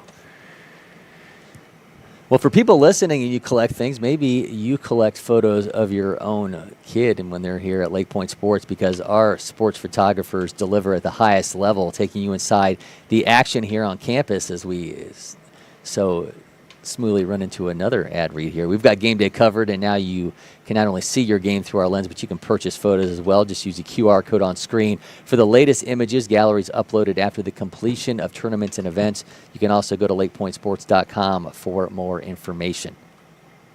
I'm going to do my click. That's another. Yeah, that's a great one. Power great read transition. Right there. Yeah, I love that. 10 out of 10. We are continuing with Rogers on the mound for SBG Sox Prime Alabama. They have taken a 5-1 lead in this one as we sit in the bottom of the 6th inning. We'll see Max Adams at the plate for East Tennessee Knights. Will be followed by Jason Brock, and then it's back to the top of the order with Jaden Cheverton. Tennessee Knights trying to work their way back into this one. They scored their only run in the bottom of the 1st inning and have been trying to find an answer since. We saw 5 runs scored by SBG Sox in the top of this inning, taking advantage of a misplay in center field, and then Hunter House clearing the bases with a double. Ropes that foul.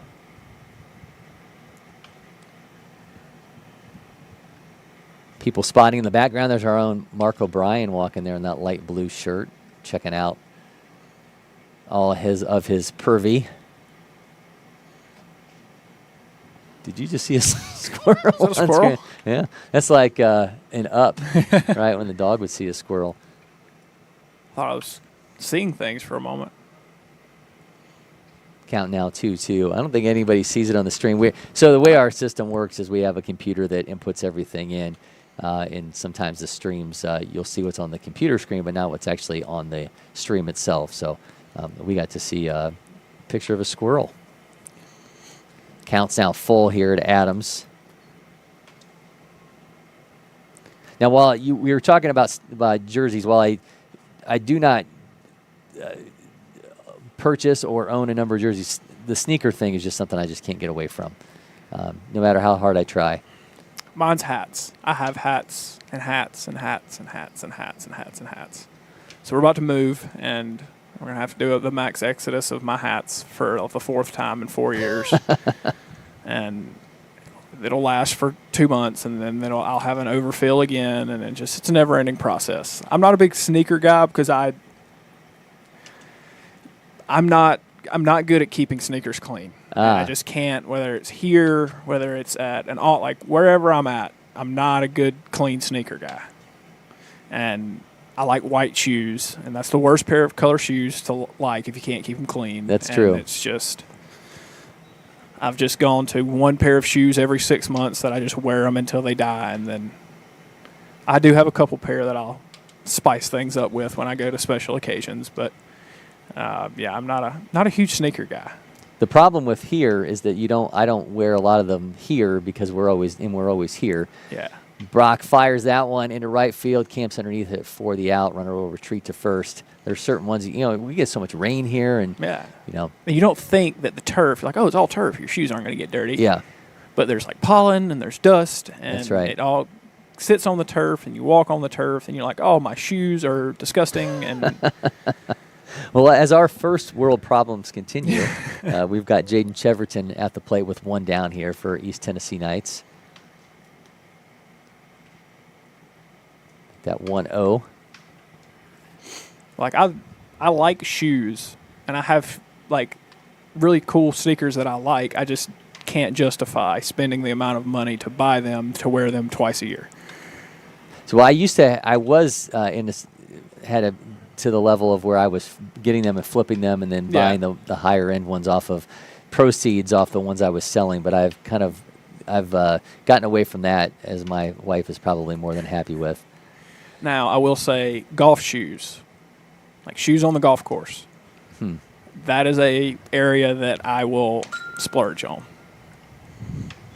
I've probably got 15 pairs sitting in my office at home that, got some blue pair, some's got some pink on them.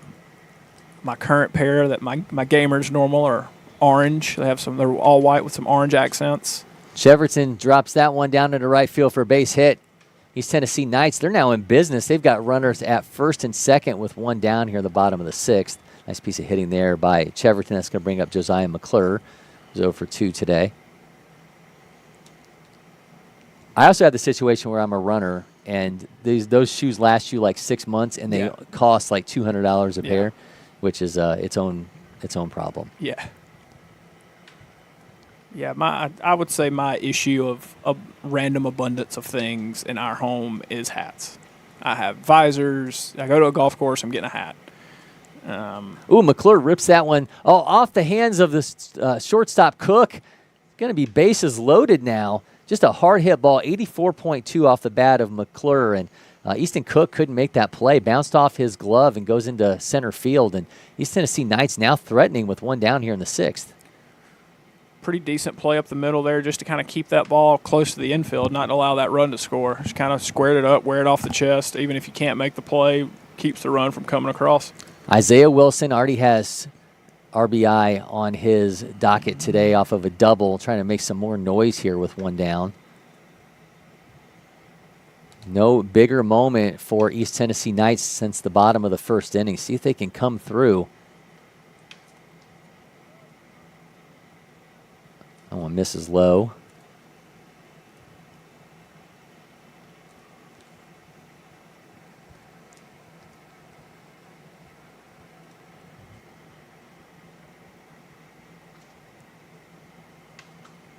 That one hit him. It did. So East Tennessee Knights do get a run across to make it 5-2 off the hit by pitch. Just like that, the tying run is on second base. Or on first base, sorry. Go out here and have a talk with Rogers. He's thrown 34 pitches so far. If they're going to let him continue, I would assume so.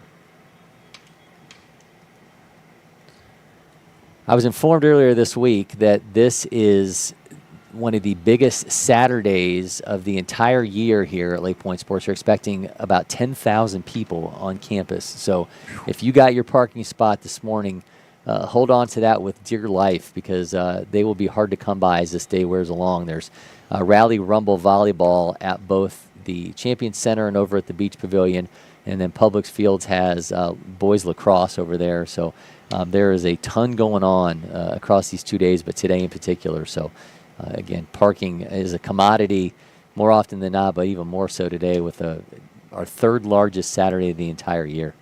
I want to see the list. I want to know what's the biggest one. Full peak interest of what's our biggest Saturday. I think the biggest one is during feature games, and we also have wild pitch, going to get away from him. Here comes another run for East Tennessee Knights. We got a 5-3 ball game off that wild pitch. I believe the Saturday of feature games, when you also have the Georgia Outdoor Network that makes sense. Going over at Champion Center, is the biggest one, because you're going to have over 500 coaches here, along with the players, along with the parents, and then everything going on over at the Champion Center. And along with our staff as well. Yeah. I mean, you've got everybody here. Yeah, it's a lot. Well, did we do the taste test today of the new menu item? No, we will be doing that after our broadcast. Grayson, Rosen, and Mason Monroe will be doing a taste test of the walk-off burger. So we'll have that video shared across our social channels, and we'll actually bring you that during our next broadcast. This is the most interested I've ever been about anything we've ever done here. I was asking questions yesterday. I need all the information. All right, bases are going to be loaded again, and that's going to be the end of the day for Rogers. SBG Sox making a pitching change. We'll tell you about the new arm when we come back from LakePoint Sports.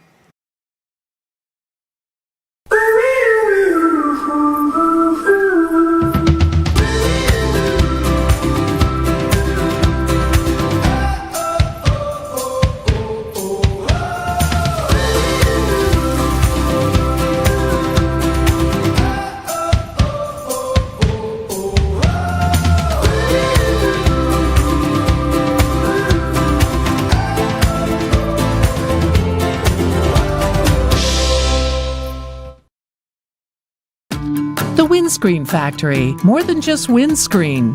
We're a full-service sports facility contractor. We manufacture windscreen for sports and construction, do fence repair and installation, and fabricate field netting and batting cages. In addition to manufacturing the products, we also install upon request. We make safety padding for backstops, rails, and walls, as well as full-service print shop with logo, branding, and signage capabilities. Please call us for a quote today. Jackson Boudreau taking over on the mound for SBG Sox Prime Alabama. So we're going along here. 5-3 lead for SBG Sox. These Tennessee Knights mounting a comeback, at least trying to here. They've scored 2 runs here in the bottom of the 6th inning. They had the bases loaded with Emilio Mar at the plate, 1 down. Jackson Gary in the on-deck circle. Boudreau's arm has looked pretty good at third base. We'll see what he can do here on the mound. Kind of with a fastball around 80 on the profile. We'll see where he starts ticking up here on these warm-up pitches. Also has a changeup and curveball. Dabs all around and get back to it. Big spot here. All of a sudden, both offenses deciding to kind of wake up here in the 6th inning. There is no worse situation to walk into. So you being a former catcher, when you have a pitcher that's coming into a situation like this, he had no expectation, I'm sure, he was going to be pitching in this game. Bases are loaded. You're trying to cling on to a lead, 1 down. What do you tell the pitcher? Hey, man, just me and you. You got the stuff to get out of this. Throw it where I tell you to, and everything will take care of itself. And whatever you do, don't spike a fastball on the first pitch. Keep it simple. Yeah. I don't want to block a fastball if the base is loaded. Emilio Maurer is 0 for 2. Gets a strike inside, 81.4, so tip up on his profile. Boudreau, 6 foot, 157 pounds. Maurer sends that back, foul count now quickly 0-2. If you're SBG here, I mean, it's only been 2 pitches, but couldn't ask for much else. Come in, pound the strike zone, especially with nowhere to put guys. Let your defense work behind you and go from there. Boudreau with that high setup delivers in the 0-2. That one's in play into the glove of Easton Cook, and then he's got the bag for the double play. Wow, what a fantastic play by Easton Cook. The same guy who had that ball hit off of his glove and go into center field earlier makes up for it with a fantastic double play. All right, we are through 6. Great stuff, Avery Hunt. I know we'll see you back soon. We're going to take a quick break. We'll be back with more from the Baseball Village. The Windscreen Factory, more than just windscreen. We're a full-service sports facility contractor. We manufacture windscreen for sports and construction, do fence repair and installation, and fabricate field netting and batting cages. In addition to manufacturing the products, we also install upon request. We make safety padding for backstops, rails, and walls, as well as full-service print shop with logo, branding, and signage capabilities. Please call us for a quote today.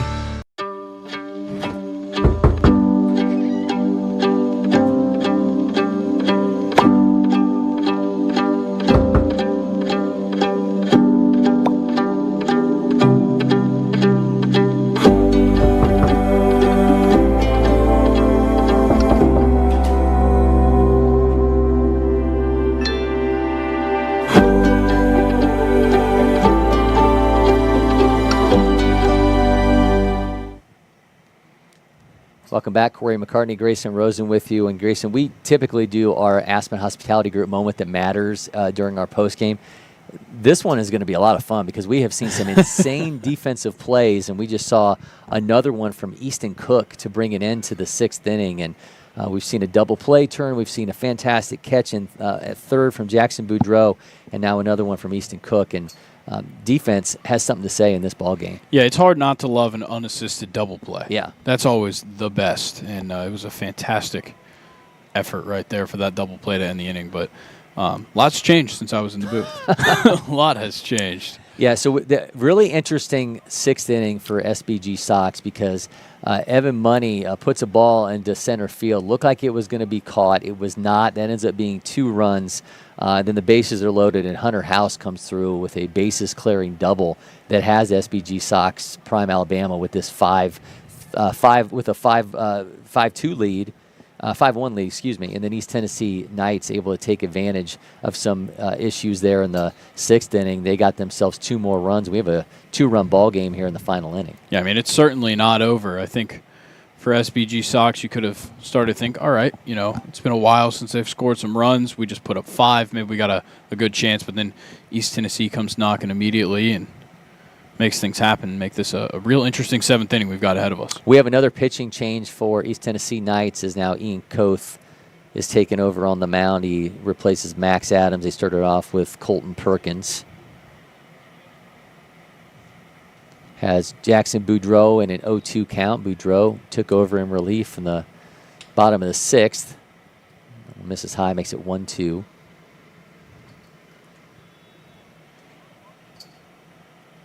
Yeah, you left, and it looked like maybe we were trending towards a shutout here for Colton Perkins, and maybe we were going to be talking about him for our IHG Player of the Game. And then we see Cook with his moment, and Hunter House comes through. Wick Cooper's been big time, so this is going to be an interesting conversation as we do that in our post-game show, trying to figure out who's going to be our IHG Player of the Game. But this game has become a lot of fun as it's worn along. Started off as a pitching duel, and it has gotten really interesting in the last inning. Ian Koth seems to be having a little bit of a struggle just keeping a grip on the ball. We saw him step off after that one and just kind of work his hand into it. We'll see what he can do here on 3-2, trying to just get themselves out of this. Koth at the payoff pitch, misses in the outside, so he'll have a runner aboard via the walk to start off the 7th. It's going to bring up Cam Pilati.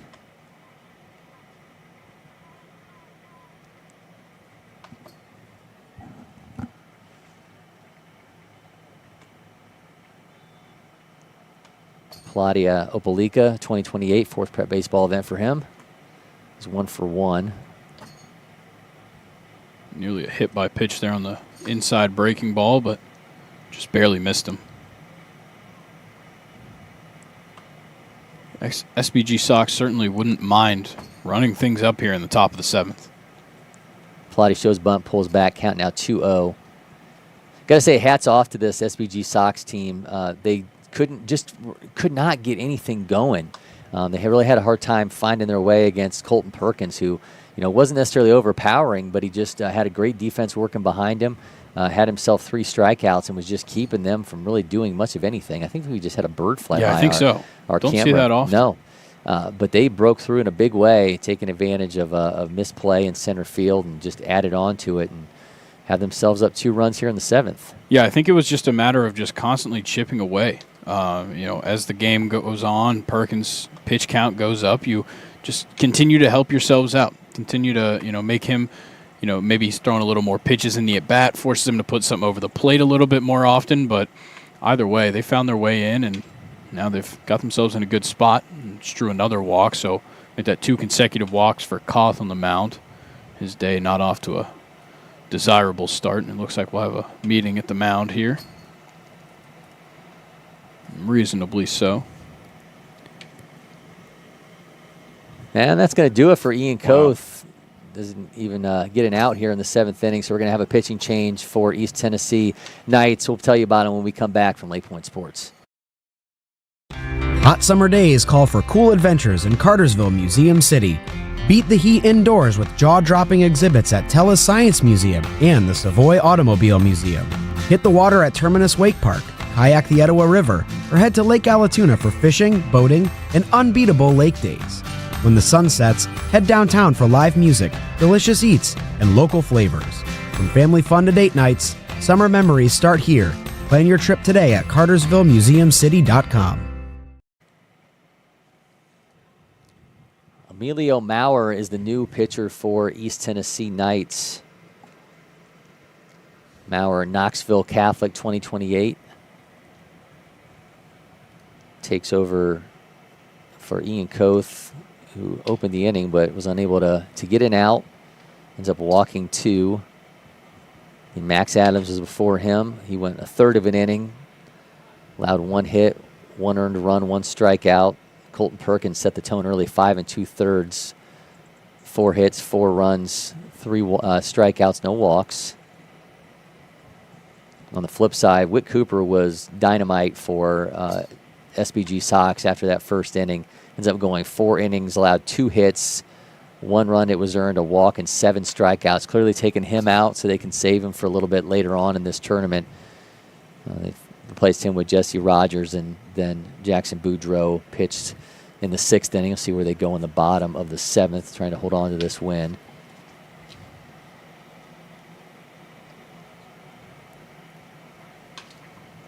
It's the top of the order for SBG Sox now with Carson Holsey Billingsley at the plate. He's 1 for 3. Shows bunt, pulls back on that miss. Kind of a unique stance there, showing the bunt. Yeah. Looked a little different. Also, just notice this. He has one pant leg up, one down. Oh, I like that. That's like LL Cool J used to do that back in the day. Yeah. Oh, he gets it down. Is it going to go foul? Oh, They're not going to. That looks oh, man, perfect. what an unbelievable bunt from Holsey Billingsley. Wow. That you don't see it often. Yeah, just running right down the pipe there, and they were waiting for that to go foul. It did not. Now we're going to have the bases loaded with Evan Money at the plate. The last guy East Tennessee Knights want to see step in with the bases loaded and nobody out. Yeah, it's interesting with Money because he technically hasn't recorded a hit yet in this game. 2 RBI, but that was off of the misplay in center field. It's in for a strike. I mean, those bunts, you do get a little bit of a benefit here on the turf. There's a lot less times where you'll catch a stray piece of dirt and knock it foul or something, of the likes doing that, or maybe the paint slowing it down on the line, like anything like that. You kind of avoid on a turf field, but that was as good of a bunt as you'll find. 1-1 the count to Money. Sends that back foul. Catcher on the run. Can he make the catch? No, he cannot. It's always scary when you see a guy moving that fast towards the netting. Those are some luscious locks behind the plate there from Kipton Fagan. That's like a romance novel kind of hair there. They should have him on top of a horse. Yeah, he looks like everywhere he goes, he's got like the wind blowing into his hair. Yeah, absolutely. 2-2 count to Money. Runs it full. Should be able to catch on our social media channels a dugout chatter with Evan Money and Jack McCartney coming to you soon. Catching up with the 16th ranked player in Alabama in the class of 2020. He now has a 2-2 count. Money sends that one foul. Just a very mature approach at the plate for Money. You can understand why he comes in with the accolades he does. I was about to say, the way he moves in the box, it seems so polished. It seems just like the likes of the guys in the grades above him, and even at the next level, he looks composed. Smart AB. I think the more and more you do this, the more you see guys who just move differently. Yeah. And you have the expectation that that's the guy to watch, and Money certainly has that to him. And a great last name. That's right, yeah. It doesn't get any better than that.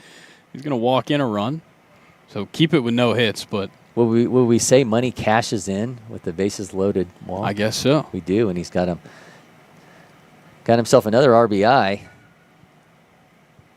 It's really going to help out SBG Sox to go into that bottom of the 7th with a little bit bigger cushion here. Now with the 3-run lead.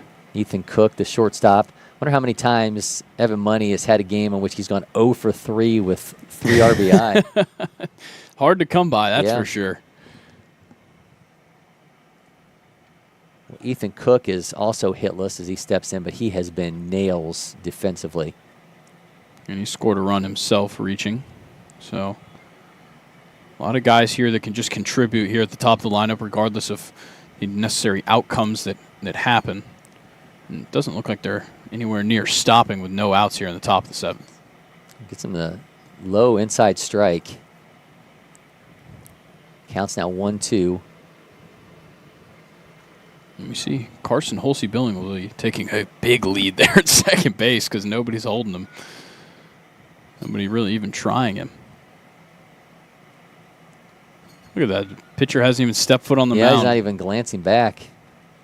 A little more worried about. Field umpire's like looking back. He's like, I think he was even surprised. Gets away. Holsey Billings is going to take off for. No, he's not going to take off for third. Stop. Wow. He was just so far down there. He took his extra jump there and got out of the camera view. And he's not worried whatsoever about getting picked off right now. I wouldn't either. This is a scenario where your pitcher should probably keep his attention. That's right. On the situation at hand. Cook fouls that off. 6-3 is the lead for SBG Sox Prime Alabama. They scored 5 runs in the 6th, 1 here in the 7th, threatening to add on. Good defensive swing there from Cook. Just trying to keep things alive till he can get something that he wants to put the bat on. Didn't like that one. Another run's going to cross, make it 7-3. Have another conversation.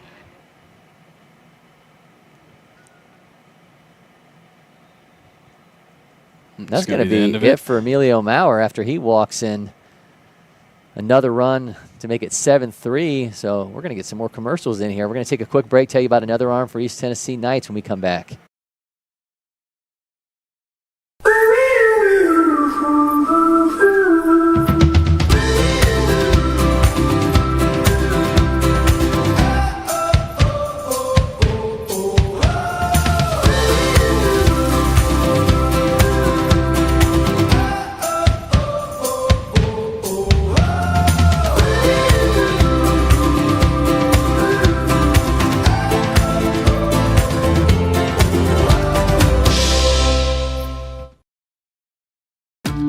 Windscreen Factory, more than just windscreen. We're a full-service sports facility contractor.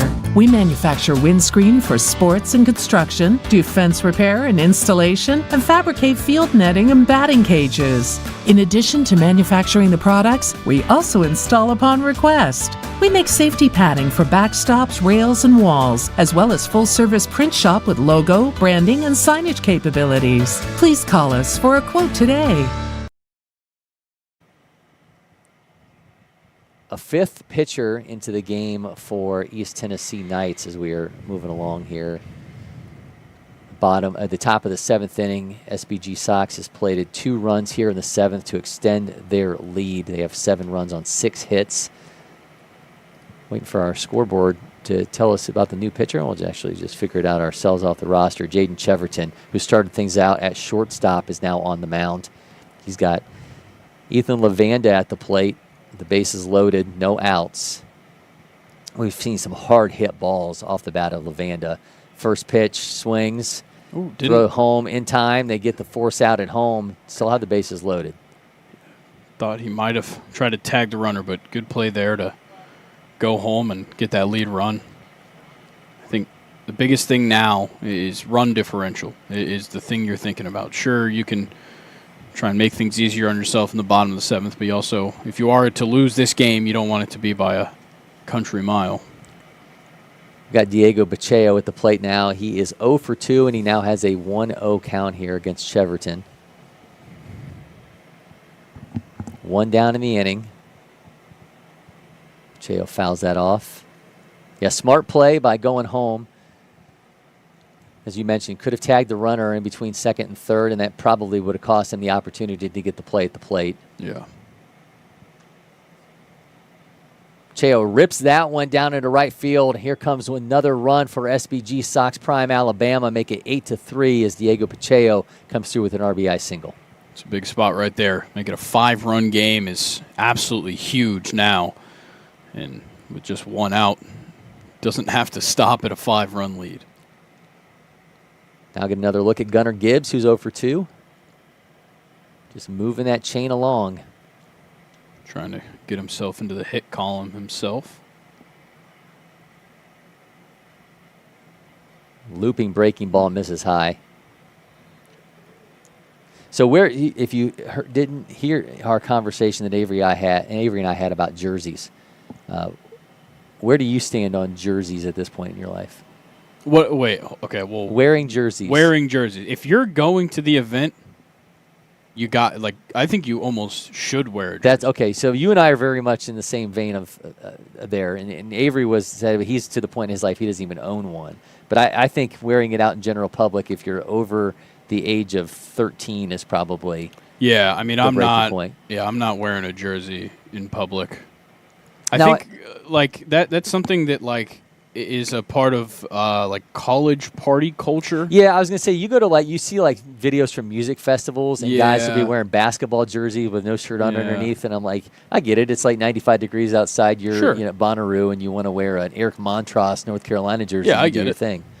But I don't know Mike about Bibby Grizzlies jerseys. Yeah, but I don't know about necessarily wearing them at the grocery store. Yeah, I don't know about that one. Gibb rips that one down to the left field. Is that going to drop down? It's going to go foul. Yeah, I think you got to. There has to be a particular reason to wear a jersey. That you can't. I don't think you can just get away with just wearing it. Just a daily jersey, especially wearing. as an adult. Sends another one foul. That one's 79.9 off his bat. But if you're going to a sporting event, you got to toss it. We're in total agreement. But see, I know you're somebody that when you go to a sporting event, you're looking for the guys wearing the jerseys of the teams that are not participating. One of my favorite things that we would do when I would sit in the press box during the Atlanta Braves games is we would try to find who had the most random jerseys. Yeah. Now I also like to look for ones who have people wearing jerseys that have nothing to do with the teams that are in play, because I always think that's just an oddity. Yeah. Was it mentioned this earlier? It was a Bengals Titans game in December, and I saw 24 NFL teams represented in that stadium that day. Yeah, which is crazy. Yeah. At a Bengals Titans game of all games. But some of the ones that we would see in the press box, just the most random players' jerseys, was always a lot of fun. Yeah, I mean, there's nothing better than a good deep cut. Yes. That you see out there. But when you see someone wearing an Emilio Bonifacio jersey, exactly. You're like, that's pretty Manny awesome. Banuelos, it's like, clearly that was a game-used one that was in the team store, because you're not paying $100+ to get your hands on Emilio Bonifacio. Or a friend of mine has a Dallas Keuchel Braves jersey. Okay. And he bought it secondhand, but I can't imagine it was a game. Was it from jersey. Dallas Keuchel? That's a missed pitch going all the way back to the backstop off that wild one, and Lavanda's going to score, and SBG Sox continue to extend their lead.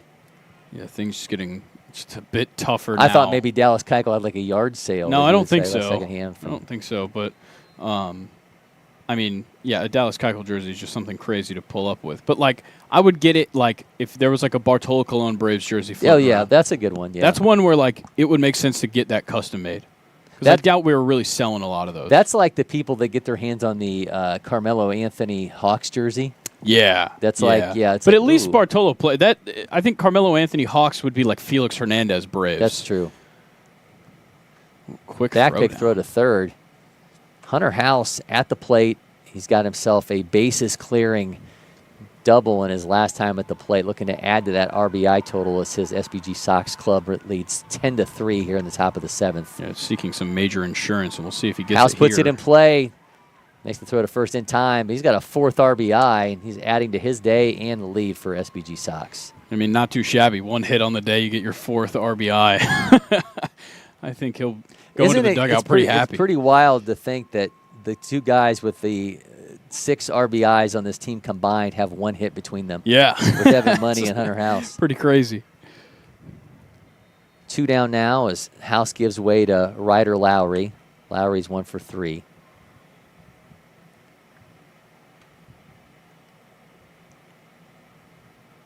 Drops that in for a strike at the breaking ball. And now we're talking about 8 runs for East Tennessee at least to try and overcome here in the bottom of the 7th. We got a ball coming on. I think that's at least number 5. I think if we get 2 more, everybody gets $5 off their purchase tomorrow at Racetrack. We'll put the asterisk. Yeah, not true. That's not true. Yeah, not true. You could try. Yeah, you could. Make it go for it. Just tell them I sent you. Yeah, and they'll be like, "Who are you talking about?" Who told you to come here? Got on that one. Skies that one into right field and makes the catch. Mercifully brings it into the inning. SBG Sox have extended their lead to 11-3. We'll be back with the bottom of the 7th from LakePoint Sports. First one I picked up, I just liked it the best. And like I said, I tried a lot of different companies, a lot of different models, and I fell in love with Old Hickory for sure.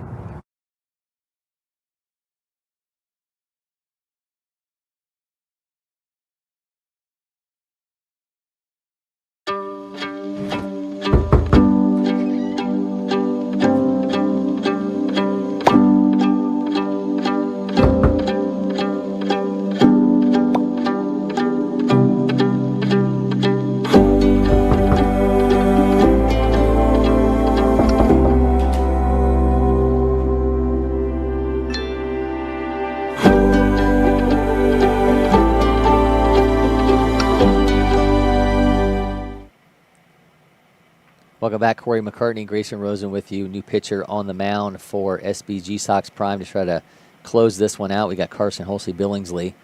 We'll try to finish things off, continue our jersey conversation, producer Maddie Bullock actually had something to chime in. Maddie, just give us your insight here. You had mentioned it. To you, it's a fashion thing.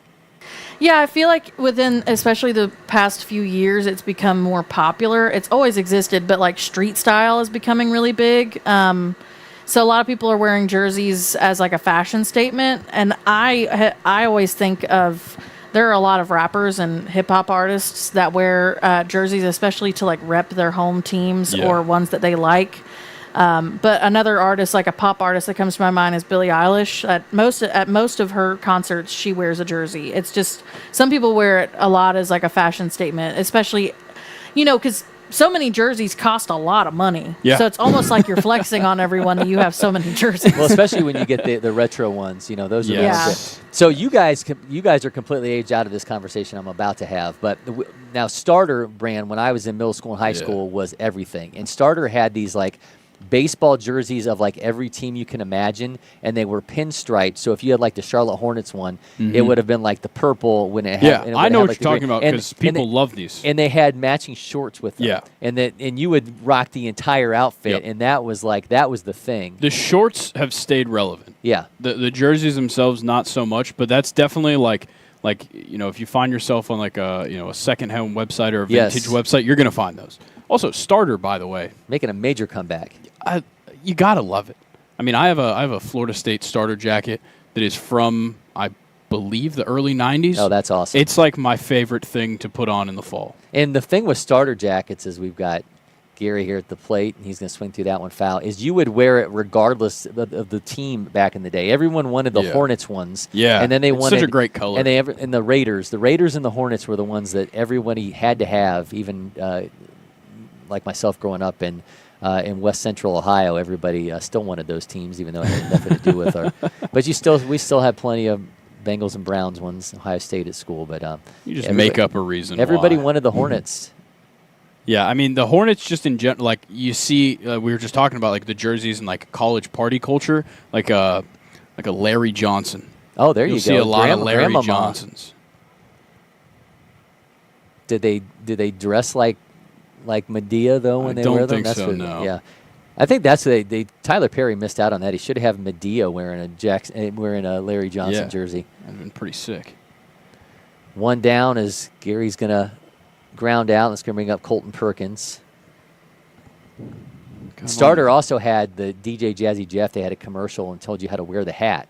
If you've ever seen that, and he would say, "For you slam the hat, you twist the hat," and you should go find it. It's a pretty good tutorial. I am a hat guy, but I tend to just keep them on my head straight forward as intended. Colton Perkins, 80.3 off his bat into the hands of the second baseman for the second out of the inning, and Carson Holsley-Billingsley working quickly here has East Tennessee Knights down to their last out, as well as send Coleman Miller to the plate. Yeah, I think SBG. I think they're ready to just pack it up. I mean, you've got an 8-run lead right here, and you know that at least take quite a valiant effort here for anything to change. So you kind of just want to get things done here, and Holsey-Billingsley doing a great job up there on the mound, just moving fast. CHB. Oh, that is good. I hope he uses that often, that abbreviation. Well, I think with the exploits of Pete Crow Armstrong, doing so is going to be even better. True. And PCA is just, speaking of outstanding players, I mean, this guy. Oh, they caught it in foul territory, and an unceremonious end to this one. Yeah. SBG Sox Prime Alabama are 11-3 winners over East Tennessee Knights in our game of the day from the Prep Baseball Showdown. When we come back, we're going to talk moment that matters, player of the game, and much more when we return from the Baseball Village. The Windscreen Factory, more than just windscreen. We're a full-service sports facility contractor. We manufacture windscreen for sports and construction, do fence repair and installation, and fabricate field netting and batting cages. In addition to manufacturing the products, we also install upon request. We make safety padding for backstops, rails, and walls, as well as full-service print shop with logo, branding, and signage capabilities. Please call us for a quote today.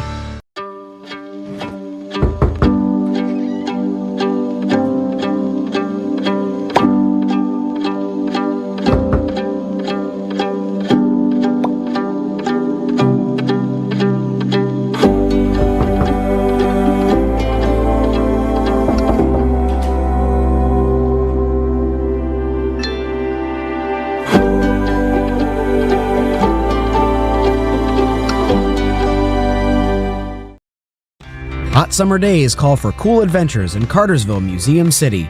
Beat the heat indoors with jaw-dropping exhibits at Tellus Science Museum and the Savoy Automobile Museum. Hit the water at Terminus Wake Park, kayak the Etowah River, or head to Lake Allatoona for fishing, boating, and unbeatable lake days. When the sun sets, head downtown for live music, delicious eats, and local flavors. From family fun to date nights, summer memories start here. Plan your trip today at cartersvillemuseumcity.com.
The Windscreen Factory, more than just windscreen. We're a full-service sports facility contractor.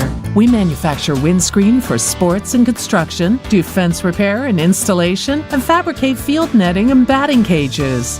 In addition to manufacturing the products, we also install upon request. We make safety padding for backstops, rails, and walls, as well as full-service print shop with logo, branding, and signage capabilities. Please call us for a quote today.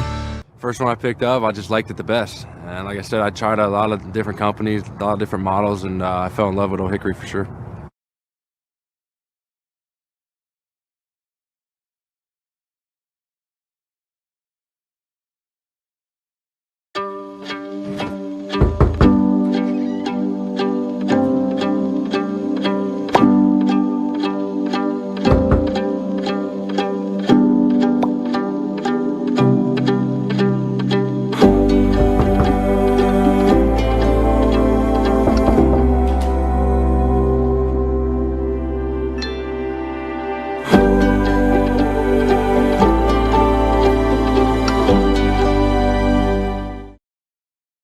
Hot summer days call for cool adventures in Cartersville, Museum City. Beat the heat indoors with jaw-dropping exhibits at Tellus Science Museum and the Savoy Automobile Museum. Hit the water at Terminus Wake Park, kayak the Etowah River, or head to Lake Allatoona for fishing, boating, and unbeatable lake days.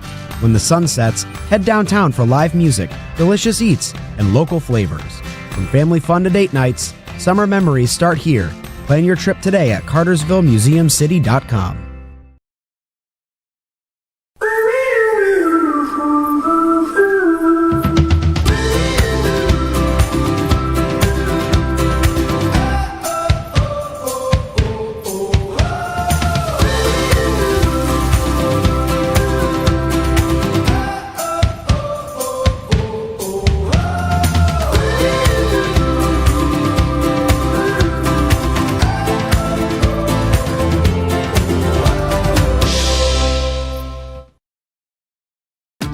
The Windscreen Factory, more than just windscreen. We're a full-service sports facility contractor.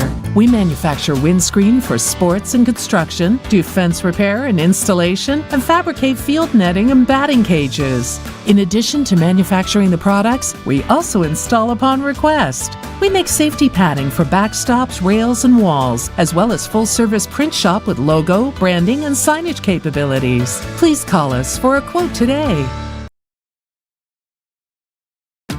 The Windscreen Factory, more than just windscreen. We're a full-service sports facility contractor.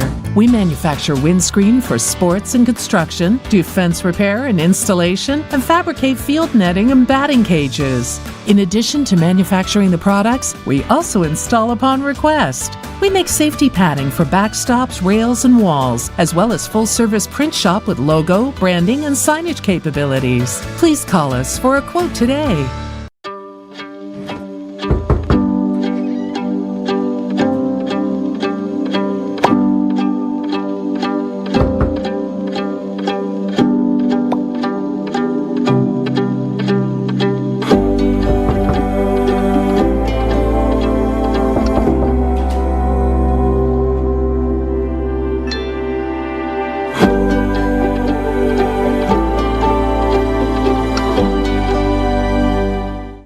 First one I picked up, I just liked it the best. And like I said, I tried a lot of different companies, a lot of different models, and I fell in love with Old Hickory for sure.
Hot summer days call for cool adventures in Cartersville, Museum City.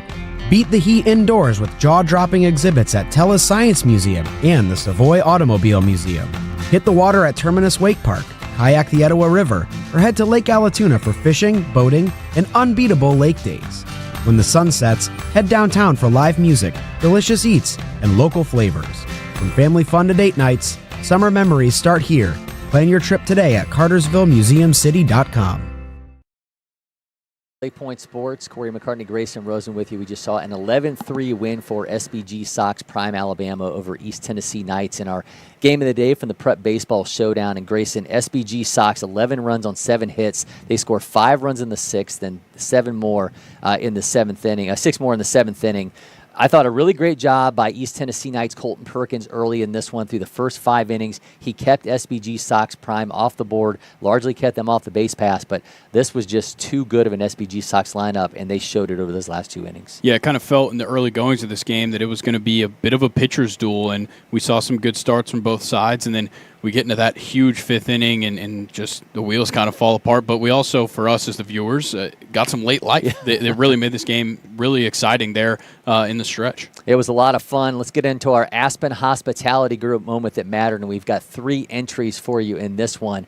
Our first one, a double play by East Tennessee Knights, Emilio Maurer to Jaden Cheverton to Jackson Gary to get the double play. Great job defensively there. When you talk about great defensive work, Easton Cook, SBG Sox, Jackson Boudreau with not only a play of the game, a play of the day, a play of the summer with that catch at third. He was fantastic delivering the glove work there. And finally, Easton Cook, the unassisted double play.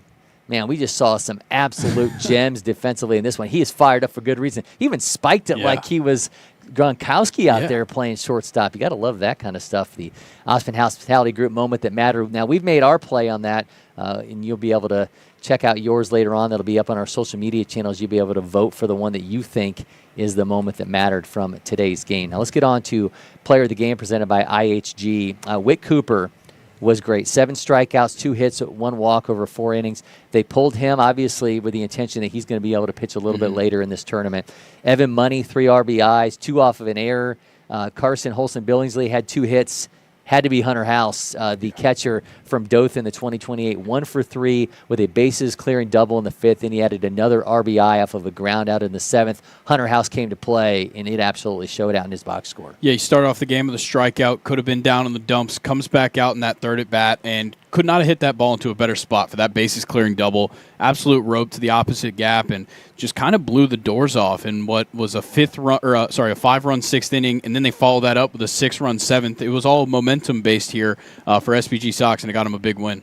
Yeah, he took advantage of the opportunities presented to him without question. I go back to Evan Money. There was a play in center field. It was misplayed. Money gets on via an error. That kind of opened the doors and allowed for Hunter House to even have that moment, and he certainly took advantage of it. You'll be able to find our interview with Hunter across our social media channels. He caught up with Simone Stanley post-game, so check out that interview. He is our IHG Player of the Game. We'll be back next week to bring you coverage of one of Prep Baseball's crown jewel events, the National Pregame Invitational. You won't want to miss that coverage. Parade of the top talent in the nation will be here on campus. We'll have a watch party broadcast on Thursday, Friday, and Saturday. That'll mean we'll be showing 3 games at once. We'll have players stopping by, scouts, all kinds of the people you're used to seeing here in the broadcast booth with me. So you want to check that out. It's going to be a lot of fun. You'll be able to find those for free on Facebook, X, and YouTube. So make sure you are following all the LakePoint Sports social media channels for tune-in information. Until next time, for Grayson, Rosen, Avery Hunt, and producer Maddie Bullock, I'm Cory McCartney, and we're signing off from LakePoint Sports.